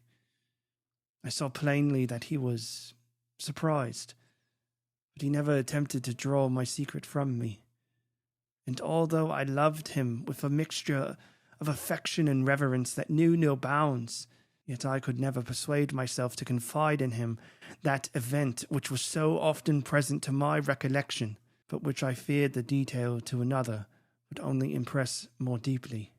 Mr. Kremper was not equally docile, and in my condition at that time of almost insupportable sensitiveness, his harsh, blunt encomiums gave me even more pain than the benevolent approbation of Mr. Waldman. Damn the fellow! Why, Mr. Clerval, I assure you, he has outstripped us all. Aye, stare if you please, but it is nevertheless true. A youngster who, but a few years ago, believed in Cornelius Agrippa as firmly as in the gospel, has now set himself at the head of the university, and if he is not soon pulled down, we shall all be out of countenance. Mr. Frankenstein is modest, an excellent quality in a young man. Young men should be confident in themselves, Mr. Clerval. I was myself when young, but that wears out in a very short time. Mr. Kremper had now commenced a eulogy on himself, which happily turned the conversation from a subject that was so annoying to me. Clerval had never sympathized in my taste for natural science, and his literary pursuits differed wholly from those which had occupied me. He came to the university with the design of making himself complete master of the Oriental languages, and thus he should open a field for the plan of life he had marked out for himself. Resolved to pursue no inglorious career, he turned his eyes toward the east, as affording scope for his spirit of enterprise. The Persian, Arabic, and Sanskrit languages engaged his attention, and I was so easily induced to enter on the same studies. Idleness had ever been irksome to me, and now that I wished to fly from reflection and hated my former studies, I felt great relief in being the fellow pupil with my friend, and found not only instruction, but consolation in the works of the Orientalists. I did not, like him, attempt a critical knowledge of their dialects, for I did not contemplate making any other use of them than temporary amusement. I read merely to understand their meaning, and they, repaid my labors. Their melancholy is soothing, and their joy is elevating, to a degree I never experienced in studying the authors of any other country. When you read their writings, life appears to consist in a warm sun and a garden of roses, and the smiles and frowns of a fair enemy, and the fire that consumes your own heart. How different from the manly and heroical poetry of Greece and Rome.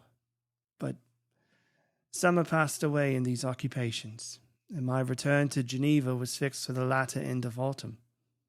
But being delayed by several accidents, winter and snow arrived, the roads were deemed impassable, and my journey was delayed until the ensuing spring. I felt this delay very bitterly, for I longed to see my native town and my beloved friends. My return had only been delayed so long from an unwillingness to leave Clerval in a strange place before he had become acquainted with any of its inhabitants. The winter, however, was spent cheerfully, and although the spring was uncommonly late, when it came, its beauty compensated for its dilatoriness. The month of May had already commenced, and I expected the letter daily which was to fix the date of my departure, when Henry proposed a pedestrian tour in the environs of Ingolstadt, that I might bid a personal farewell to the country I had so long inhabited. I assented with pleasure to this proposition. I was fond of exercise, and Clerval had always been my favourite companion in the ramble of this nature that I had taken among the scenes of my native country. We passed a fortnight in these perambulations. My health and spirits had long been restored, and they gained additional strength from the salubrious air I breathed, the natural incidents of our progress, and the conversation of my friend. Study had before secluded me from the intercourse of my fellow creatures, and rendered me unsocial. But Clerval called forth the better feelings of my heart. He again taught me to love the aspect of nature and the cheerfulness of children. What an excellent friend! How sincerely you did love me, and endeavor to elevate my mind until it was on a level with your own. A selfish pursuit had cramped and narrowed me, until your gentleness and affection warmed and opened my senses. I became the same happy creature who, a few years ago, loved and beloved by all, had no sorrow or care, when happy and animate nature had the power of bestowing on me the most delightful sensations. A serene sky and verdant fields filled me with ecstasy. The present season was indeed divine. The flowers of spring bloomed in the hedges, while those of summer were already in bud. I was undisturbed by thoughts which during the preceding year had pressed upon me, notwithstanding my endeavors to throw them off with an invincible burden. Henry rejoiced in my gaiety, and sincerely sympathized in my feelings. He exerted himself to amuse me, while he expressed the sensations that filled his soul. The resources of his mind on this occasion were truly astonishing. His conversation was full of imagination, and very often, in imitation of the Persian and Arabic writers, he invented tales of wonderful fancy and passion. At other times he repeated my favorite poems, or drew me out into arguments which he supported with great ingenuity. We returned to our college on a Sunday afternoon. The peasants were dancing, and everyone we met appeared gay and happy. My own spirits were high, and I bounded along with feelings of unbridled joy and hilarity.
My dear Victor, you have probably waited impatiently for a letter to set the date of your return, and I was initially tempted to write only a few lines just mentioning the day I should expect you.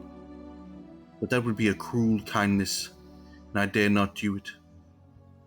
What would be your surprise, my son, when you expected a joyful welcome to see tears and wretchedness? And how, Victor, can I describe our misfortune? Absence cannot have made you indifferent to our sorrows and joys. And how can I cause pain to my long-absent son? I want to prepare you for the tragic news, but I know it's impossible. Even now, your eyes are skimming over the page, searching for words to communicate the horrible news. William is dead. That sweet child whose smile brought joy and warmth to my heart, who was so gentle yet so lively, Victor, is murdered. I will not try to console you, but I will explain the circumstances of the transaction. Last Thursday, May 7th, my niece and your two brothers went for a walk in the Palais. The evening was warm and peaceful, and we stretched our walk longer than usual. It was already dusk before we thought about heading back, and then we realized that William and Ernest, who had gone ahead, were not to be found. We sat down on a bench until they returned. Soon, Ernest came and asked if we had seen his brother. He said that he had been playing with him, that William had run off to hide, and that he had searched for him in vain. He then waited for a long time, but did not see him again. This account greatly alarmed us, and we kept searching for him until night fell, when Elizabeth suggested that he might have returned to the house. He was not there.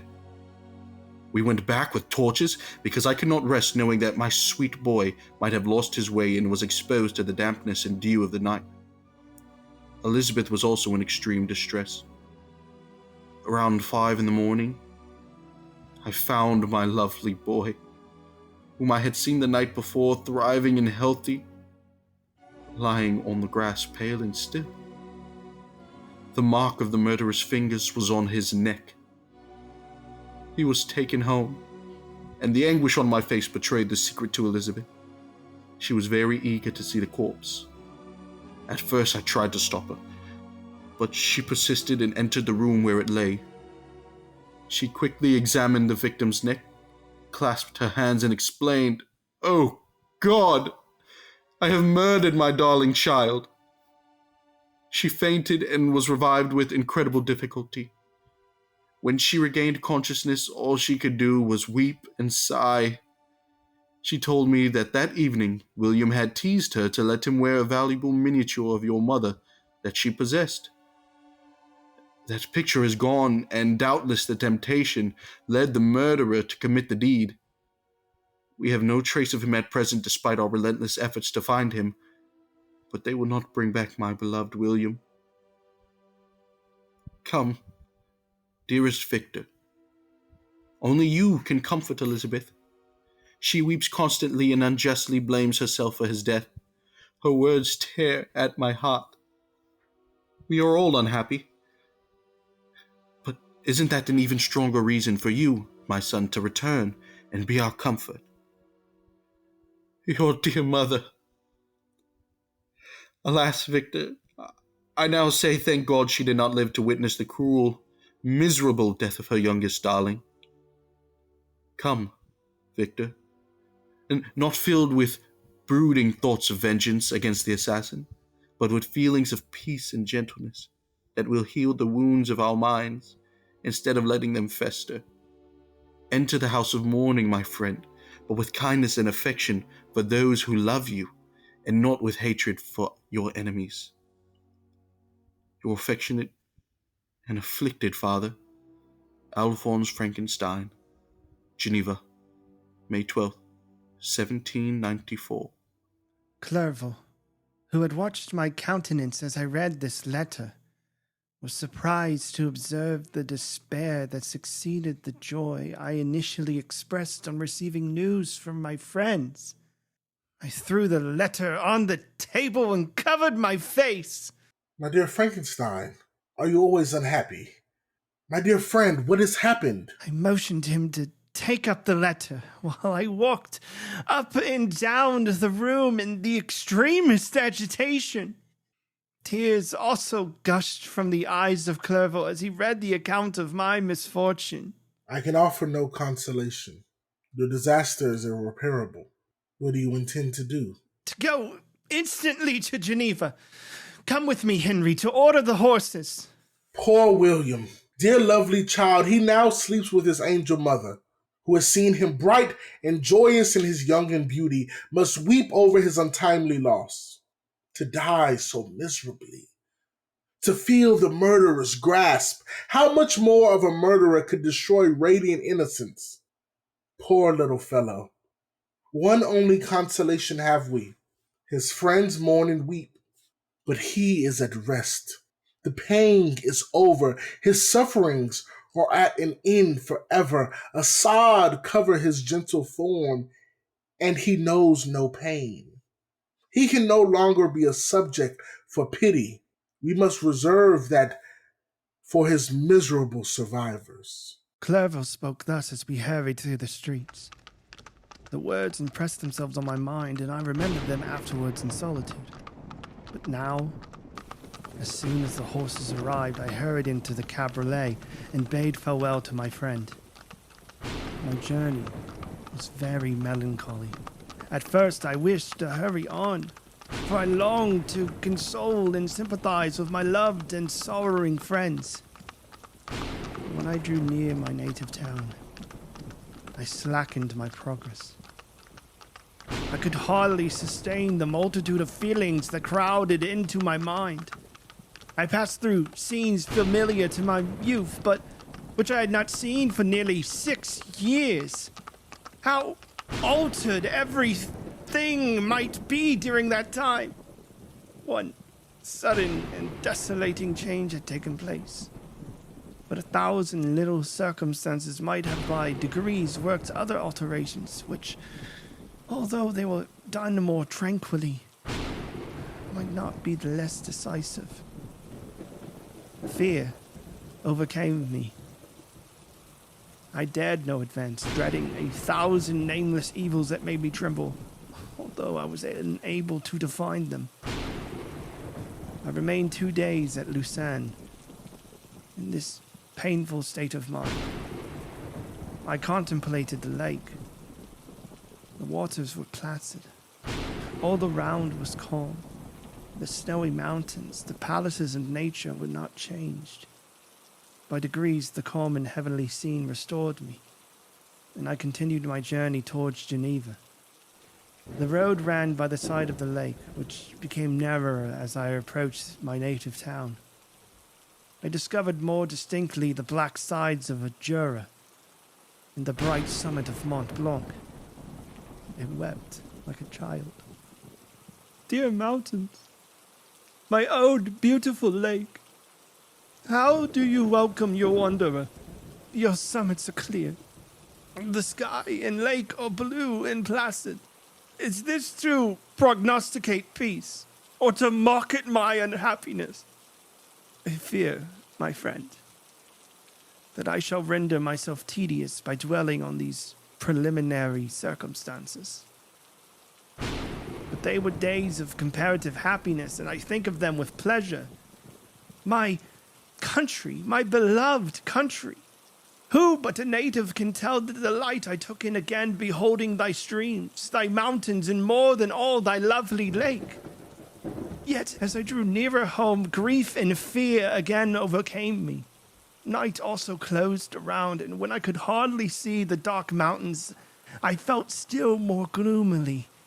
The picture appeared a vast and dim scene of evil, and I foresaw obscurely that I was destined to become the most wretched of human beings. Alas, I prophesied truly, and felt only in one single circumstance, that in all the misery I imagined and dreaded, I did not conceive the 100th part of the anguish I was destined to endure. It was completely dark when I arrived in the environs of Geneva. The gates of the town were already shut, and I was obliged to pass the night at Carion, a village at the distance of half a league from the city. The sky was serene. As I was unable to rest, I resolved to visit the spot where my poor William had been murdered. As I could not pass through the town, I was obliged to cross the lake into a boat to arrive at Palais. During this short voyage, I saw the lightning playing on the summit of Mont Blanc and the most beautiful figures. The storm appeared to approach rapidly, and on landing I ascended a low hill that I might observe its progress. It advanced, the heavens were clouded, and I soon felt the rain slowly in large drops, but its violence quickly increased. I quitted my seat and walked on, although the darkness and storm increased every minute and the thunder burst with a terrific crash over my head. It was echoed from Sèvres, the Jura, and the Alps of Savoy. Vivid flashes of lightning dazzled my eyes, illuminating the lake, making it appear like a vast sheet of fire. Then, for an instant, everything seemed of a pitchy darkness, until the eye recovered itself from the preceding flash. The storm, as is often the case in Switzerland, appeared at once in various parts of the heavens. The most violent storm hung exactly north of the town, over the part of the lake which lies between the promontory of Belrive and the village of Coppet. Another storm enlightened Jura with faint flashes, and another darkened and sometimes disclosed the mole, a peaked mountain to the east of the lake. While I watched the tempest, so beautiful yet terrific, I wandered on with a hasty step. This noble war in the sky elevated my spirits. I clasped my hands and exclaimed aloud, "William, dear angel, this is thy funeral, this thy dirge." As I said these words, I perceived in the gloom a figure which stole from behind a clump of trees near me. I stood fixed, gazing intently. I could not be mistaken. A flash of lightning illuminated the object and discovered its shape plainly to me. Its gigantic stature and the deformity of its aspect, more hideous than belongs to humanity, instantly informed me that it was the wretch, the filthy demon to whom I had given life. What was he doing there? Could he be the murderer of my brother? No sooner did that idea cross my imagination than I became convinced of its truth. My chief that chattered, and I was forced to lean against the tree for support. The figure passed me quickly, and I lost it in the gloom. Nothing in human shape could have destroyed the fair child. He was the murderer. I could not doubt it. The mere presence of the idea was an irresistible proof of the fact. I thought of pursuing the devil, but it would have been in vain, for another flash discovered him to me, hanging among the rocks at the nearly perpendicular ascent of the Mount Sèvres, a hill that bounds Plain Palais on the south. He soon reached the summit and disappeared. I remained motionless. The thunder ceased, but the rain still continued, and the scene was enveloped in an impenetrable darkness. I revolved in my mind the events which I had until now sought to forget. The whole train of my progress towards the creation, the appearance of the works of my own hands at my bedside, its departure. 2 years had now nearly elapsed since the night on which he first received light, and was this his first crime? I had turned loose into the world a depraved wretch, whose delight was in carnage and misery. Had he not murdered my brother? No one can convince the anguish I suffered during the remainder of the night, which I spent cold and wet in the open air. But I did not feel the inconvenience of the weather. My imagination was busy in scenes of evil and despair. I considered the being whom I had done cast among mankind, and endowed with the will and power to effect purposes of horror, such as the deed which he had now done, nearly in the light of my own vampire, my own spirit let loose from the grave and forced to destroy all that was dear to me. Day dawned, and I directed my steps toward the town. The gates were open, and I hastened to my father's house. My first thought was to discover what I knew of the murderer and cause instant pursuit to be made. But I paused when I reflected on the story that I had to tell. A being whom I myself had formed and endued with life had met me at midnight among the precipices of an inaccessible mountain. I remembered also the nervous fever with which I had been seized just at that time that I dated my creation, and which would give an air of delirium to a tale otherwise so utterly improbable. I well knew that if any other had communicated such a relation to me, I should have looked upon it as the ravings of insanity. Besides, the strange nature of the animal would elude all pursuit, even if I were so far credited as to persuade my relatives to commence it. And then what use would be pursuit? Who could arrest a creature capable of scaling the overhanging sides of a mountain? These reflections determined me, and I resolved to remain silent. It was about 5 a.m. when I entered my father's house. I told the servants not to disturb the family and went into the library to attend their usual hour of rising. 6 years had elapsed, passed in a dream, but for one indelible trace. And I stood in the same place where I had last embraced my father before my departure for Ingolstadt. Beloved and venerable parent, he still remained to me. I gazed on the picture of my mother, which stood over the mantelpiece. It was a historical subject painted at my father's desire, and represented Caroline Beaufort in an agony of despair, kneeling by the coffin of her dead father. Her garb was rustic and her cheek pale, but there was an air of dignity and beauty that hardly permitted the sentiment of pity. Below this picture was a miniature of William, and my tears flowed when I looked upon it. While I was thus engaged, Ernest entered. He had heard me arrive and hastened to welcome me. Welcome, my dearest Victor. I wish you had come 3 months ago, and then you would have found us all joyous and delighted. You come to us now to share a misery which nothing can alleviate. Yet your presence will, I hope, revive our father, who seems sinking under his misfortune, and your persuasions will induce poor Elizabeth to cease her vain and tormenting self-accusations. Poor William. He was our darling and our pride. Tears, unrestrained, fell from my brother's eyes. A sense of mortal agony crept over my frame. Before I had only imagined the wretchedness of my desolated home. Reality came on me as a new, and not less terrible disaster. I tried to calm Ernest. I inquired more minutely concerning my father, and here I named my cousin. She, most of all, requires consolation.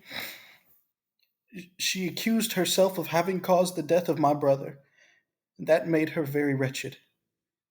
But since the murderer has been discovered... The murderer has been discovered? Good God, how can that be? Who could attempt to pursue him? It is impossible. One might try to overtake the winds or confine a mountain stream with a straw. I saw him too. He was free last night. I do not know what you mean, but to us, our discovery completes our misery. No one would believe it at first, and even now, Elizabeth will not be convinced, notwithstanding all the evidence.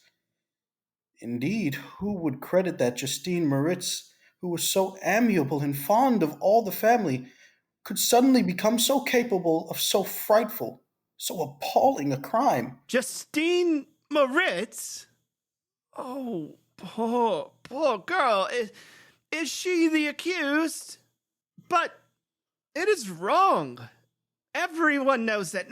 No one believes it, surely, Ernest. No one did at first, but several circumstances came out that have almost forced conviction upon us. And her behavior has been so confused as to add to the evidence of facts a weight that, I fear, leaves no hope for doubt. But she will be tried today, and you will hear all. He then related that, the morning on which the murder of poor William had been discovered, Justine had been taken ill and confined to her bed for several days. During this interval, one of the servants, happening to examine the apparel she had worn on the night of the murder, had discovered in her pocket the picture of my mother, which had been judged to be the temptation of the murderer. The servant instantly showed it to one of the others, who, without saying a word to any of the family, went to a magistrate, and upon their disposition, Justine was apprehended. Being charged with the fact, the poor girl confirmed the suspicion in a great measure by her extreme confusion of manner. You are all mistaken. I know who the murderer is. Justine is innocent. At that instant, my father entered. I saw unhappiness deeply impressed on his countenance, but he endeavored to welcome me cheerfully. And after we had exchanged our mournful greeting, would have introduced some other topic than that of our disaster, had not Ernest exclaimed, Good God, Papa! Victor says that he knows who the murderer of poor William is. We do also, unfortunately, for indeed I had rather have been forever ignorant than have discovered so much depravity and ungratitude in one I valued so highly. My dear father, you are mistaken. Justine is innocent. God forbid she should suffer as guilty if she is. She is to be tried today, and I sincerely hope that she will be acquitted. This speech calmed me. I was firmly convinced in my own mind that Justine, and indeed every human being, was guiltless of this murder. I had no fear, therefore, that any circumstantial evidence could be brought forward strong enough to convict her. My tale was not one to announce publicly. Its astounding horror would be looked upon as madness by the vulgar. Did anyone indeed exist except I, the Creator, who would believe, unless his senses convinced him, in the existence of the living monument of presumption and rash ignorance which I had let loose upon the world? We were soon joined by Elizabeth. Oh, time had altered her since I last beheld her. It had endowed her with loveliness surpassing the beauty of her childish years. There was the same candor, the same vivacity, but it was allied to an expression more full of sensibility and intellect. She welcomed me with the greatest affection.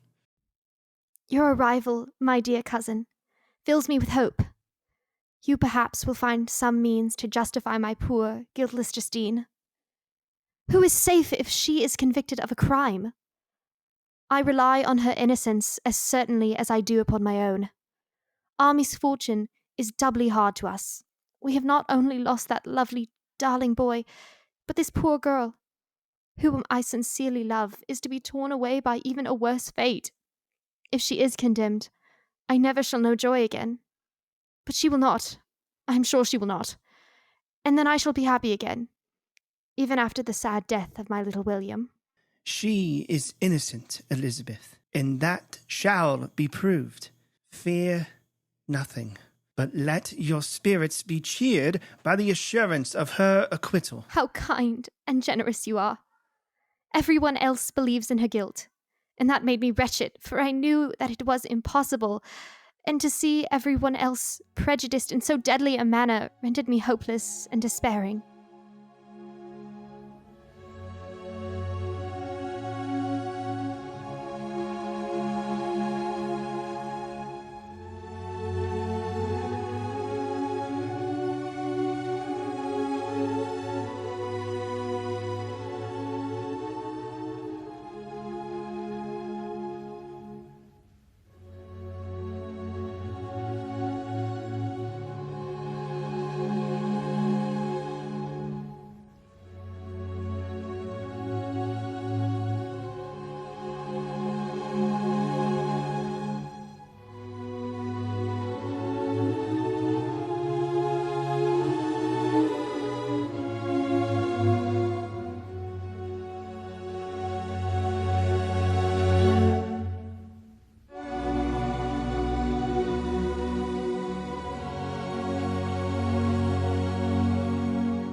We passed a few sad hours until 11 o'clock, when the trial was to commence.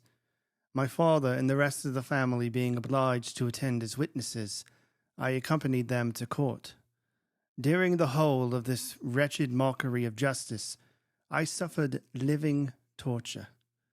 It was to be decided whether the result of my curiosity and lawless devices would cause the death of two of my fellow beings. One a smiling babe full of innocence and joy, the other far more dreadfully murdered, with every aggravation of infamy that could make the murder memorable in horror. Justine also was a girl of merit, and possessed qualities which promised to render her life happy. Now all was to be obliterated in an ignominious grave, and I the cause. 1,000 times rather would I have confessed myself guilty of the crime ascribed to Justine. But I was absent when it was committed, and such a declaration would have been considered as the ravings of a madman, and would not have exculpated her who suffered through me. The appearance of Justine was calm. She was dressed in mourning, and her countenance, always engaging, was rendered by the solemnity of her feelings exquisitely beautiful. Yet she appeared confident in innocence, and did not tremble, although gazed on and execrated by thousands, for all the kindness which her beauty might otherwise have excited was obliterated in the minds of the spectators by the imagination of the enormity she was supposed to have committed. She was tranquil, yet her tranquillity was evidently constrained, and as her confusion had been before accused as a proof of her guilt, she worked up her mind to an appearance of courage. When she entered the court, she threw her eyes round and quickly discovered where we were seated. The tears seemed to dim her eye when she saw us, but she quickly recovered herself, and a look of sorrowful affection seemed to attest her utter guiltlessness. The trial began, and after the advocate against her had stated the charge, several witnesses were called. Several strange facts combined against her, which might have staggered anyone who had not such proof of her innocence as I had. She had been out of the whole of the night on which the murder had been committed, and towards morning had been perceived by a market woman not far from the spot where the body of the murdered child had been afterwards found. The woman asked her what she did there, but she looked very strangely and only returned a confused and unintelligible answer. She returned to the house about 8 o'clock, and when one inquired where she had passed the night, she replied that she had been looking for the child and demanded earnestly if anything had been heard concerning him. When shown the body, she fell into violent hysterics and kept her bed for several days. The picture was then produced which the servant had found in her pocket, and when Elizabeth, in a faltering voice, proved that it was the same which, an hour before the child had been missing, she had placed around his neck, a murmur of horror and indignation filled the court. Justine was called on for her defense. As the trial had proceeded, her countenance had altered. Surprise, horror, and misery were strongly expressed. Sometimes she struggled with her tears, but when she was desired to plead, she collected her powers and spoke in an audible, although variable voice. God knows how entirely I am innocent, but I do not pretend that my protestation should acquit me. I rest my innocence on a plain and simple explanation of the facts which have been adduced against me, and I hope the character I have always borne will incline my judges to a favourable interpretation, where any circumstances appear doubtful or suspicious. She then related that, by the permission of Elizabeth, she had passed the evening of the night on which the murder had been committed at the house of an aunt in Shen, a village situated about a league from Geneva. On her return, at about 9 o'clock, she met a man who asked her if she had seen anything of the lost child. She was alarmed by this account and spent several hours looking for him when the gates of Geneva were shut. She was forced to remain several hours of the night in a barn belonging to a cottage, unwilling to call up the inhabitants, to whom she was well known. Most of the night she spent here watching. Towards morning she believed that she slept for a few minutes. Some steps disturbed her and she awoke. It was dawn, and she quit her asylum so that she might again endeavor to find my brother.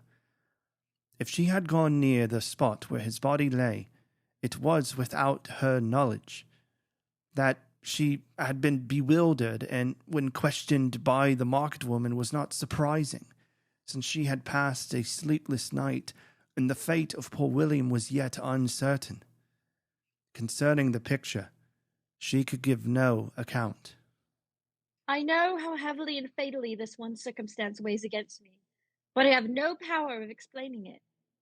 And when I have expressed my utter ignorance, I am only left to conjecture concerning the probabilities by which it might have been placed in my pocket. But here also I am checked. I have no enemy on earth, and none surely would have been so wicked as to destroy me wantonly. Did the murderer place it there? I know of no opportunity afforded him for so doing, or if I had, why should he have stolen the jewel, to part with it again so soon? I commit my cause to the justice of my judges, yet I see no room for hope. I respectfully request permission to have a few witnesses examined regarding my character. If their testimony shall not outweigh my supposed guilt, I must be condemned, although I would pledge my salvation on my innocence. Several witnesses who had known her for many years were called, and they spoke well of her. But fear and hatred of the crime of which they supposed her guilty rendered them timorous and unwilling to come forward.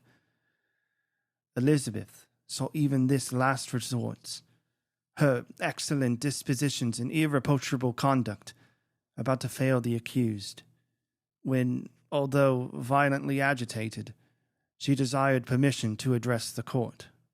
I am the cousin of the unhappy child who was murdered, or rather his sister, for I was educated by and have lived with his parents ever since, and even long before his birth. It may therefore be judged indecent in me to come forward on this occasion, but when I see a fellow creature about to perish through the cowardice of her pretended friends, I wish to be allowed to speak, that I may say what I know of her character. I am well acquainted with the accused. I have lived in the same house with her, at one time for 5 years, and another for nearly 2 years. During that period, she appears to be the most amiable and benevolent of human creatures. She nursed Madame Frankenstein, my aunt, in her last illness, with the greatest affection and care, and afterwards attended her mother during a tedious illness, in a manner that excited the admiration of all who knew her, after which she again lived in my uncle's house, where all the family beloved her. She was warmly attached to the child who is now dead, and acted towards him like a most affectionate mother. For my part, I do not hesitate to say that, notwithstanding all the evidence produced against her, I believe and rely on her perfect innocence. She had no temptation for such an action. As to the bauble on which the chief proof rests, if she had earnestly desired it, I should have willingly given it to her. So much do I esteem and value her. A murmur of approbation followed Elizabeth's simple and powerful appeal, but it was excited by her generous interference, and not in favor of poor Justine, on whom the public indignation was turned with renewed violence, charging her with the blackest ingratitude. She herself wept as Elizabeth spoke, but she did not answer. My own agitation and anguish was extreme during the whole trial. I believed in her innocence. I knew it. Could the demon who had, I did not for a minute doubt, murdered my brother, also in his hellish sport have betrayed the innocent to death and ignominy? I could not sustain the horror of my situation, and when I perceived that the popular voice and the countenances of the judges had already condemned my unhappy victim, I rushed out of the court in agony. The tortures of the accused did not equal mine. She was sustained by innocence, but the fangs of remorse tore my bosom and would not forego their hold. I passed a night of unmingled wretchedness. In the morning I went to the court. My lips and throat were parched. I dared not ask the fatal question, but I was known, and the officer guessed the cause of my visit. The ballots had been thrown. They were all black, and Justine was condemned. I cannot pretend to describe what I then felt. I had before experienced sensations of horror, and I have endeavored to bestow upon them adequate expressions. But words cannot convey an idea of the heart-sickening despair that I then endured. The person to whom I addressed myself added that Justine had already confessed her guilt. That evidence was hardly required in so glaring a case, but I am glad of it. And indeed, none of our judges like to condemn a criminal upon circumstantial evidence, be it ever so decisive. This was strange and unexpected intelligence. What could it mean? Had my eyes deceived me? And was I as mad as the whole world would believe me to be if I disclosed the object of my suspicions? I hastened to return home, and Elizabeth eagerly demanded the result. My cousin, it is decided as you may have expected. All the judges would rather that 10 innocent should suffer than that one guilty should escape. But she has confessed. How shall I ever again believe in human goodness? Justine, whom I loved and esteemed as my sister. How could she put on those smiles of innocence only to betray? Her mild eyes seemed incapable of any severity or guile. And yet, she had committed a murder. Soon after, we heard that the poor victim wanted to see my cousin. My father wished her not to go, but said he left it to her judgment and feelings to decide. I will go, although she is guilty, and you, Victor, shall accompany me. I cannot go alone. The idea of this visit was torture to me, yet I could not refuse. We entered the gloomy prison chamber and beheld Justine sitting on some straw at the farther end. Her hands were manacled, and her head rested on her knees. She rose on seeing us enter, and when we were left alone with her, she threw herself at the feet of Elizabeth, weeping bitterly. My cousin also wept. Oh, Justine, why did you rob me of my last consolation? I relied on your innocence, and although I was then very wretched, I am not so miserable as I am now. Do you also believe I am wicked? Do you also join with my enemies to crush me, to condemn me as a murderer? Why do you kneel if you are innocent? I am not one of your enemies. I believed you to be guiltless, notwithstanding all the evidence, until I heard you declare your guilt. That report you say is false, and be assured, dear Justine, that nothing can shake my confidence in you for a moment but your confession. I did confess, but I confessed a lie. I admitted that I might obtain absolution, but now that falsehood lies heavier at my heart than all my other sins, the God of heaven forgive me. Ever since I was condemned, my confessor has besieged me. He threatened and menaced until I almost began to think that I was the monster that he said I was. He threatened excommunication and hellfire in my last moments if I remained obdurate. Dear lady, I had no support. All looked on me as a wretch doomed to ignominy and perdition. What could I do? In an evil hour I subscribed to a lie, and now only I am truly miserable. I thought with horror, my sweet lady, that you should believe your Justine, whom your blessed honored so highly honored, and whom you loved, was a creature capable of a crime which none but the devil himself could have perpetrated. Dear William, dearest blessed child, I shall soon see you again in heaven, where we shall all be happy. and that consoles me, going as I am to suffer ignominy and death. Oh, Justine. Forgive me for having one moment distrusted you. Why did you confess? But do not mourn, dear girl. Do not fear. I will proclaim, I will prove your innocence. I will melt the stony hearts of your enemies with my tears and prayers. You shall not die. You, my playfellow, companion and sister, perish on the scaffold. No, no, I could never have survived such a horrible misfortune. I do not fear to die. That pang is past. God raises my weakness and gives me courage to endure the worst. I leave a sad and bitter world, and if you remember me and think of me as one unjustly condemned, I am resigned to the fate awaiting to me. Learn from me, dear lady, to submit in patience to the will of heaven. During this conversation, I had retired to a corner of the prison room where I could conceal the horrid anguish that possessed me. Despair? Who dared talk of that? The poor victim who on the morrow was to pass that awful boundary between life and death felt not, as I did, such deep and bitter agony.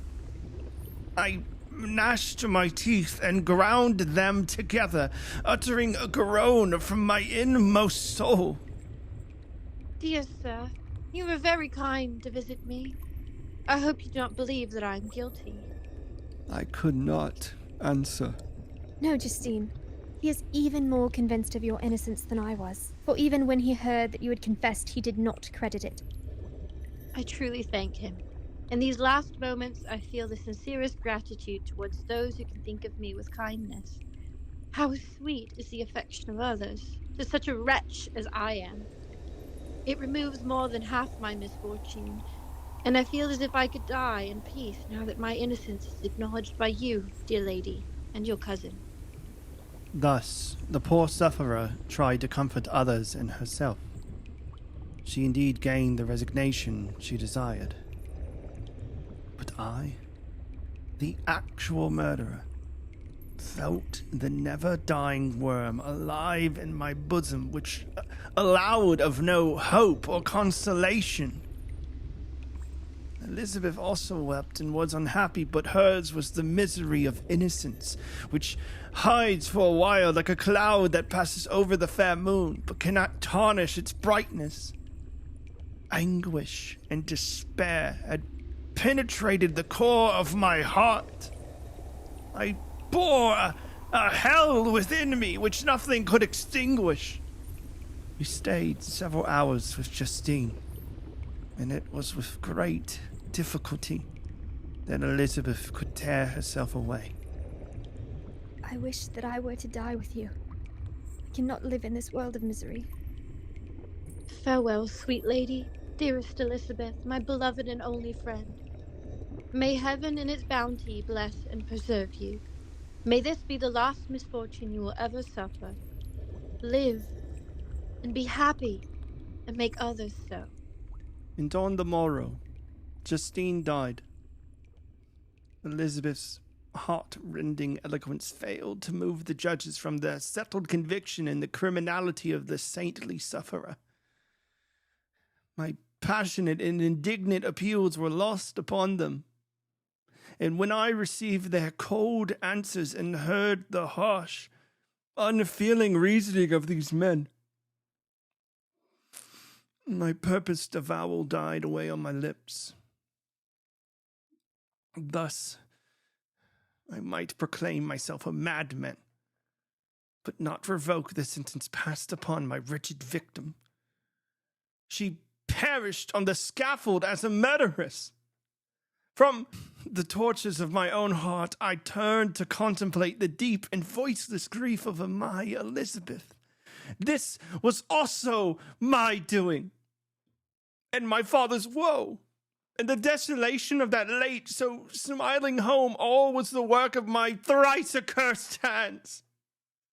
Ye weep, unhappy one, but these are not your last tears. Again shall you raise the funeral wail, and the sounds of your lamentation shall again and again be heard. Frankenstein, your son, your kinsman, your early much-loved friend, he who would spend each vital drop of blood for your sakes, who has no thought nor sense of joy except as it is mirrored also in your dear countenance, who would fill the air with blessings and spend his life in serving you. He bids you to weep, to shed countless tears, happy beyond his hopes, if thus inexorable fate be satisfied, and if the destruction pause before the peace of the grave has succeeded to your sad torments. Thus spoke my prophetic soul, as torn by remorse, horror, and despair. I beheld those I loved spend vain sorrow upon the graves of William and Justine, the first hapless victims to my unhallowed arts.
Nothing is more painful to the human mind than after the feelings have been worked up by a quick succession of events, the dead calmness of inaction and certainty which follows and deprives the soul both of hope and fear. Justine died. She rested, and I was alive. The blood flowed freely in my veins, but a weight of despair and remorse pressed on my heart which nothing could remove. Sleep fled from my eyes. I wandered like an evil spirit, for I had committed deeds of mischief beyond description horrible, and more, much more, I persuaded myself, was yet behind. Yet my heart overflowed with kindness and the love of virtue. I had begun life with benevolent intentions and thirsted for the moment when I should put them in practice and make myself useful to my fellow beings. Now all was blasted. Instead of that serenity of conscience which allowed me to look back upon the past with self-satisfaction, and from thence to gather promise of new hopes, I was seized by remorse and the sense of guilt, which hurried me away to a hell of intense torture such as no language can describe. This state of mind preyed upon my health, which had perhaps never entirely recovered from the shock it had sustained. I shunned the face of man.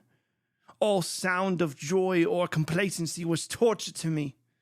Solitude was my only consolation. Deep, dark, death-like solitude. My father observed with pain the alteration perceptible in my disposition and habits and endeavored by arguments deduced from the feelings of his serene, conscious, and guiltless life to inspire me with fortitude and awaken in me the courage to dispel the dark cloud which brooded over me. Do you think I also do not suffer, Victor? No one could love a child more than I loved your brother, but it is not a duty to the survivors that we should refrain from augmenting their unhappiness by an appearance of immoderate grief. It is also a duty owed to yourself, for excessive sorrow prevents improvement or enjoyment, or even the discharge of daily usefulness, without which no man is fit for society. This advice, although good, was totally inapplicable to my case. I should have been the first to hide my grief and console my friends if remorse had not mingled its bitterness and terror its alarm with my other sensations. Now I could only answer my father with a look of despair and endeavor to hide myself from his view. About this time we retired to our house at Rive. This change was particularly agreeable to me. The shutting of the gates regularly at 10 o'clock and the impossibility of remaining on the lake after that hour had rendered our residence within the walls of Geneva very irksome to me. I was now free. Often after the rest of the family had retired for the night, I took the boat and passed many hours upon the water. Sometimes with my sails set, I was carried by the wind. And sometimes after rowing into the middle of the lake, I left the boat to pursue its own course and gave way to my own miserable reflections. I was often tempted, when all was at peace around me, and I the only unquiet thing that wandered restless in a scene so beautiful and heavenly. If I except some bat or the frogs, whose harsh and interrupted croaking was heard only when I approached the shore. Often, I say, I was tempted to plunge into the silent lake, that the waters might close over me and my calamities forever. But I was restrained. When I thought of the heroic and suffering Elizabeth, whom I tenderly loved, and whose existence was bound up in mine, I thought also of my father and surviving brother. Should I, by my base desertion, leave them exposed and unprotected to the malice of the fiend whom I had let loose among them? At these moments I wept bitterly, and wished that peace would revisit my mind, only that I might afford them consolation and happiness. But that could not be. Remorse extinguished every hope. I had been the author of unalterable evils, and I lived in daily fear lest the monster whom I had created should perpetrate some new wickedness. I had an obscure feeling that all was not over, and that he would still commit some single crime, which by its enormity should almost efface the recollection of the past. There was always scope for fear so long as anything I loved remained behind.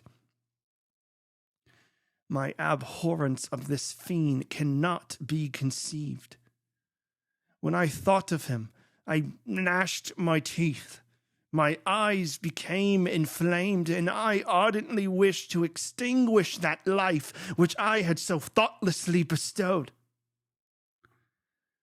When I reflected on his crimes and malice, my hatred and revenge burst all bounds of moderation.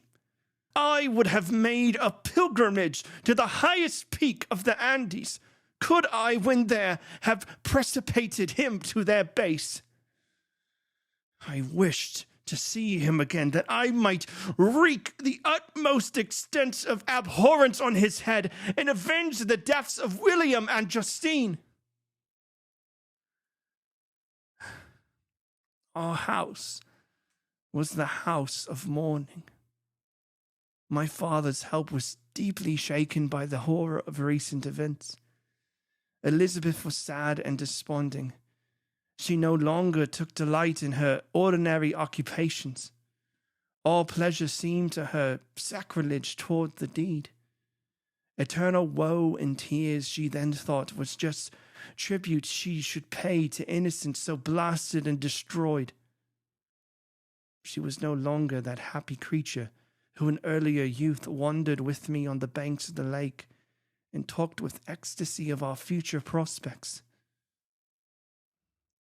The first of those sorrows, which are sent to wean us from the earth, had visited her, and its dimming influence quenched her dearest smiles. When I reflect, my dear cousin, on the miserable death of Justine Moritz, I no longer see the world and its works as they had appeared to me. Before, I looked upon the accounts of vice and injustice that I read in books or heard from others as tales of ancient days or imaginary evils. At least they were remote and more familiar to reason than to the imagination. But now, misery has come home, and men appear to me as monsters, thirsting for each other's blood. Yet, I am certainly unjust. Everybody believed that poor girl to be guilty. And if she could have committed the crime for which she suffered, assuredly she would have been the most depraved of human creatures. For the sake of a few jewels, to have murdered the son of her benefactor and friend? A child whom she had nursed from its birth, and appeared to love as if it had been her own. I could not consent to the death of any human being, but certainly I should have thought such a creature unfit to remain in the society of men. But she was innocent. I know, I feel she was innocent, and you share the same opinion, which confirms my view. Alas, Victor, when falsehood can look so like the truth, who can assure themselves of certain happiness? I feel as if I were walking on the edge of a precipice, towards which thousands are crowding and endeavoring to plunge me into the abyss. William and Justine were assassinated, and the murderer escapes. He walks about the world free and perhaps respected. But even if I were condemned to suffer in the scaffold for the same crimes, I would not change places with such a wretch.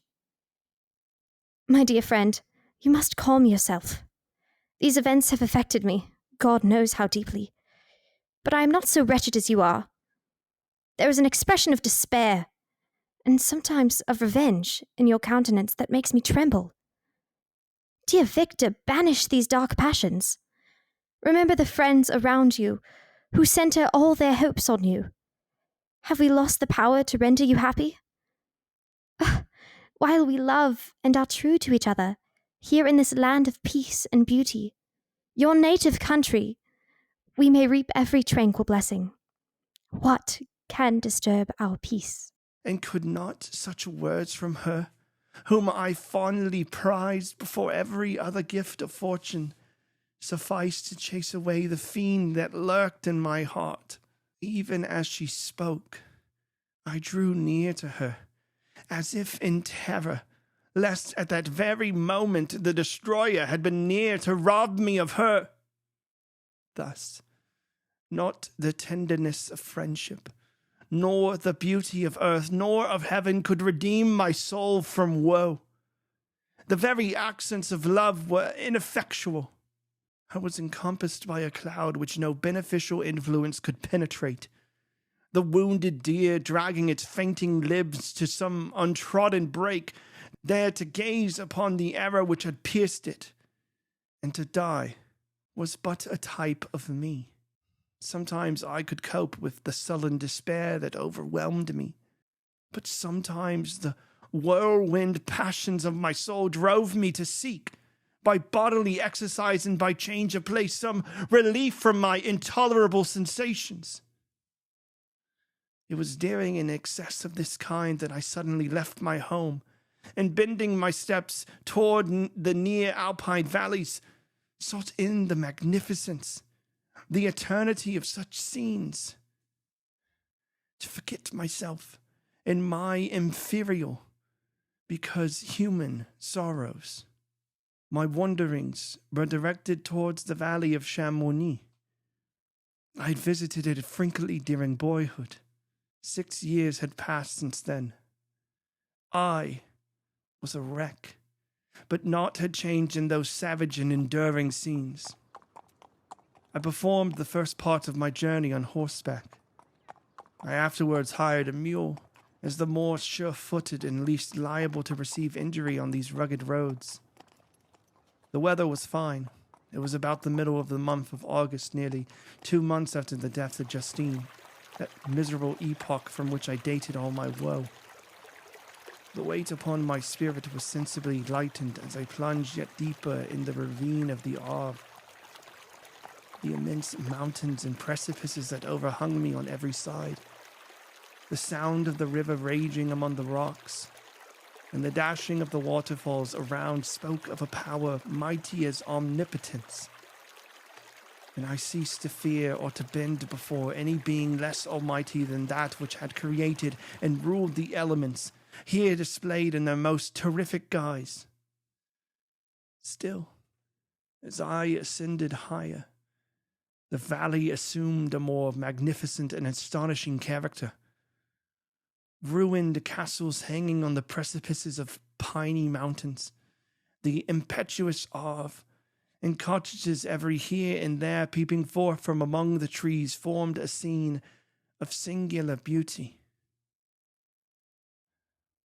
But it was augmented and rendered sublime by the mighty Alps, whose white and shining pyramids and domes towered above all, as belonging to another earth, the inhabitations of another race of beings. I passed the bridge of Pélisser, with a ravine which the river forms opened before me, and I began to ascend the mountain that overhangs it. Soon after, I entered the valley of Chamonix. This valley is more wonderful and sublime, but not so beautiful and picturesque as that at Sevaux, through which I had just passed. The high and snowy mountains were its immediate boundaries, but I saw no more ruined castles and fertile fields. Immense glaciers approached the road. I heard the rumbling thunder of the falling avalanche and marked the smoke of its passage. Mont Blanc, the supreme and magnificent Mont Blanc, raised itself from the surrounding aiguilles, and its tremendous dome overlooked the valley. A tingling, long-lost sense of pleasure often came across me during this journey.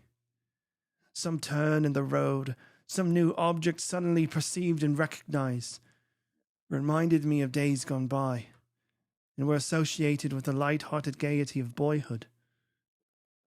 The very winds whispered in soothing accents, and maternal nature bade me weep no more. Then again the kindly influence ceased to act. I found myself fettered again to grief, and indulging in all the misery of reflection. Then I spurred on my animal, striving so to forget the world, my fears, and more than all, myself. Or, in a more desperate fashion, I alighted and threw myself on the grass, weighed down by horror and despair. At length, I arrived at the village of Chamonix. Exhaustion succeeded to the extreme fatigue, both of body and of mind, which I had endured. For a short space of time I remained at the window, watching the pallid lightnings that played above Mont Blanc, and listening to the rushing of the Arve, which pursued its noisy wave beneath. The same lulling sounds acted as a lullaby to my too keen sensations. When I placed my head upon my pillow, sleep crept over me. I felt it as it came, and blessed the giver of oblivion.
I spent the following day roaming through the valley.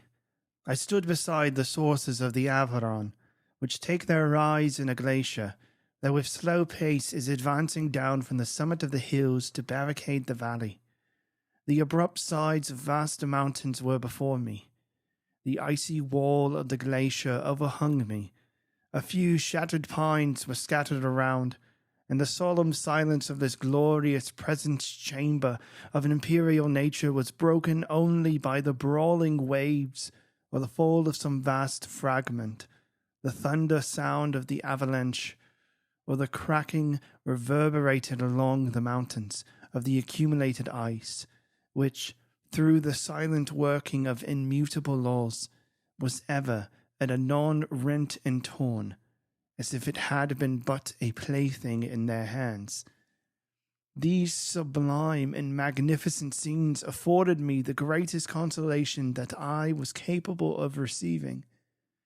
They elevated me from all littleness of feeling, and although they did not remove my grief, they subdued and tranquilized it. In some degree, also, they diverted my mind from the thoughts over which it had brooded for the last month. I retired to rest at night. My slumbers, as it were, waited on and ministered to by the assemblance of grand shapes which I had contemplated during the day. They congregated round me. The unstained snowy mountaintop, the glittering pinnacle, the pine woods and ragged bare ravine, the eagle soaring amidst the clouds. They all gathered round me and bade me be at peace. Where had they fled when the next morning I awoke? All of this soul-inspiriting fled with sleep, and dark melancholy clouded every thought. The rain was pouring in torrents, and thick mist hid the summits of the mountains, so that I even saw not the faces of those mighty friends. Still I would penetrate their misty veil and seek them in their cloudy retreats. What were rain and storm to me? My mule was brought to the door, and I resolved to ascend to the summit of Montanvert. I remembered the effect that the view of the tremendous and ever-moving glacier had produced upon my mind when I first saw it. It had then filled me with a sublime ecstasy that gave wings to the soul and allowed it to soar from the obscure world to light and joy. The sight of the awful and majestic in nature had indeed always the effect of solemnizing my mind and causing me to forget the passing cares of life. I determined to go without a guide, for I was well acquainted with the path, and the presence of another would destroy the solitary grandeur of the scene. The ascent is precipitous, but the path is cut into continual and short windings, which enable you to surmount the perpendicularity of the mountain. It is a scene terrifically desolate. In 1,000 spots the traces of the winter avalanche may be perceived, where trees lie broken and strewed on the ground, some entirely destroyed, others bent, leaning upon the jutting rocks of the mountain or traversally upon other trees. The path, as you ascend higher, is intersected by ravines of snow, down which stones continually roll from above. One of them is particularly dangerous, as the slightest sound, such as even speaking in a loud voice, produces a concussion of air sufficient to draw destruction upon the head of the speaker. The pines are not tall or luxuriant, but they are sombre and add an air of severity to the scene.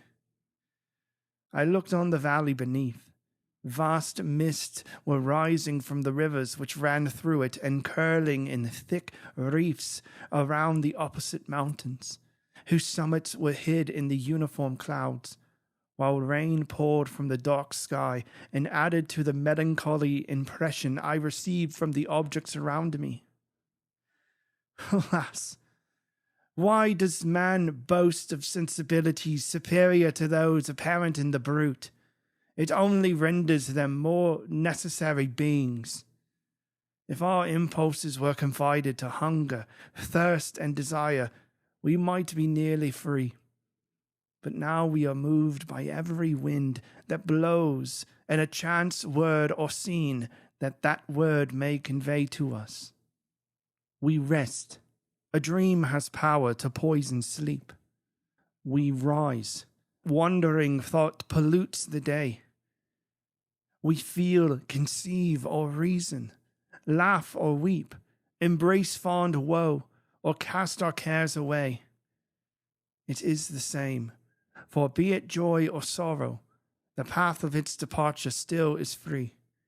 Man's yesterday may ne'er be like his morrow, naught may endure but mutability. It was nearly noon when I arrived at the top of the ascent. For some time I sat upon the rock that overlooks the sea of ice. A mist covered both that and the surrounding mountains. Presently a breeze dissipated the cloud, and I descended upon the glacier. The surface is very uneven, rising like the waves of a troubled sea, descending low and interspersed by rifts that sink deep. The field of ice is almost a league in width, but I spent nearly 2 hours in crossing it. The opposite mountain is a bare perpendicular rock. From the side where I now stood, Montanvert was exactly opposite, at the distance of a league, and above it rose Mont Blanc, in awful majesty. I remained in a recess of the rock, gazing on this wonderful and stupendous scene.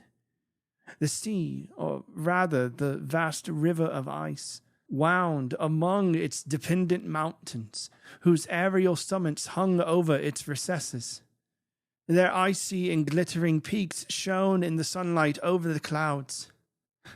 My heart, which was before sorrowful, now swelled with something like joy.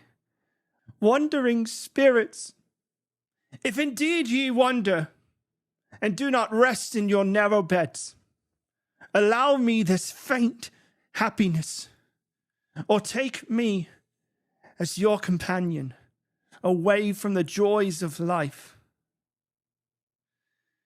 As I said this, I suddenly beheld the figure of a man, at some distance, advancing towards me with superhuman speed. He bounded over the crevices in the ice, among which I had walked with caution. His stature, almost as he approached, seemed to exceed that of man. I was troubled. A mist came over my eyes, and I felt a faintness seize me. But I was quickly restored by the cold gale of the mountains. I perceived as the shape came nearer sight, tremendous and abhorred, that it was the wretch whom I had created. I trembled with rage and horror, resolving to wait his approach and then close with him in mortal combat. He approached. His countenance bespoke bitter anguish combined with disdain and malignity, while its unearthly ugliness rendered it almost too horrible for human eyes. But I scarcely observed this. Rage and hatred had at first deprived me of utterance, and I recovered only to overwhelm him with words expressive of furious detestation and contempt. Devil, do you dare approach me? And do not you fear the fierce vengeance of my arm wreaked on your miserable head? Begone, vile insect!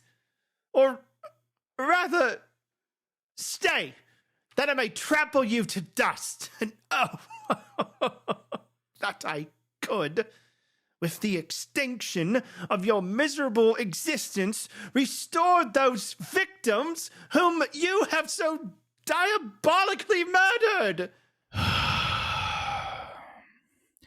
I expected this reception. All men hate the wretched. How must I be hated who am miserable beyond all living things? Yet you, my creator, detest and spurn me, thy creature, to whom thou art bound by ties only dissoluble by the annihilation of one of us. You propose to kill me. How dare you treat life thus? Do your duty towards me, and I will do mine towards you and the rest of mankind. If you will comply with my conditions, I will leave you at peace. But if you refuse, I will glut the maw of death until it be satiated with the blood of your remaining friends. Abhorred monster! Fiend that thou art! The tortures of hell are too mild a vengeance for thy crimes, wretched devil! If you reproach me with your creation, come on then. I may extinguish the negligently bestowed spark. Be calm. I entreat you to hear me before you vent your hatred on my devoted head. Have I not suffered enough that you seek to increase my misery? Although it may only be an accumulation of anguish, life is dear to me, and I will defend it. Remember, thou hast made me more powerful than thyself. My height is superior to thine, my joints more supple, but I will not be tempted to set myself in opposition to thee. I am thy creature, and I will be even mild and docile to thy natural lord and king if thou wilt also perform thy part, the which thou owest me.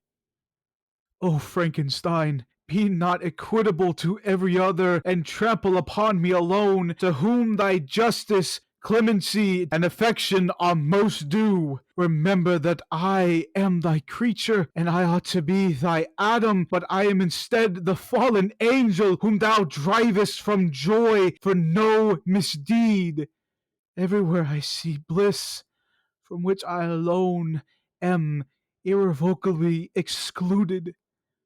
I was benevolent and good. Misery made me a friend. Make me happy, and I shall again be virtuous. Begone! I will not hear you.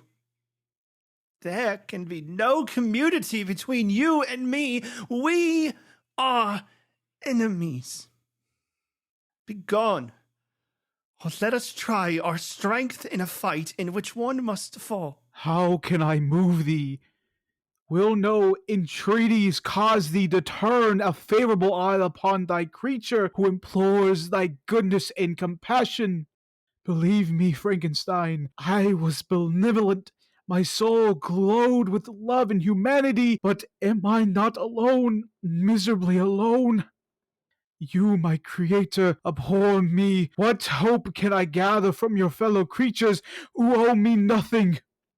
They spurn and hate me.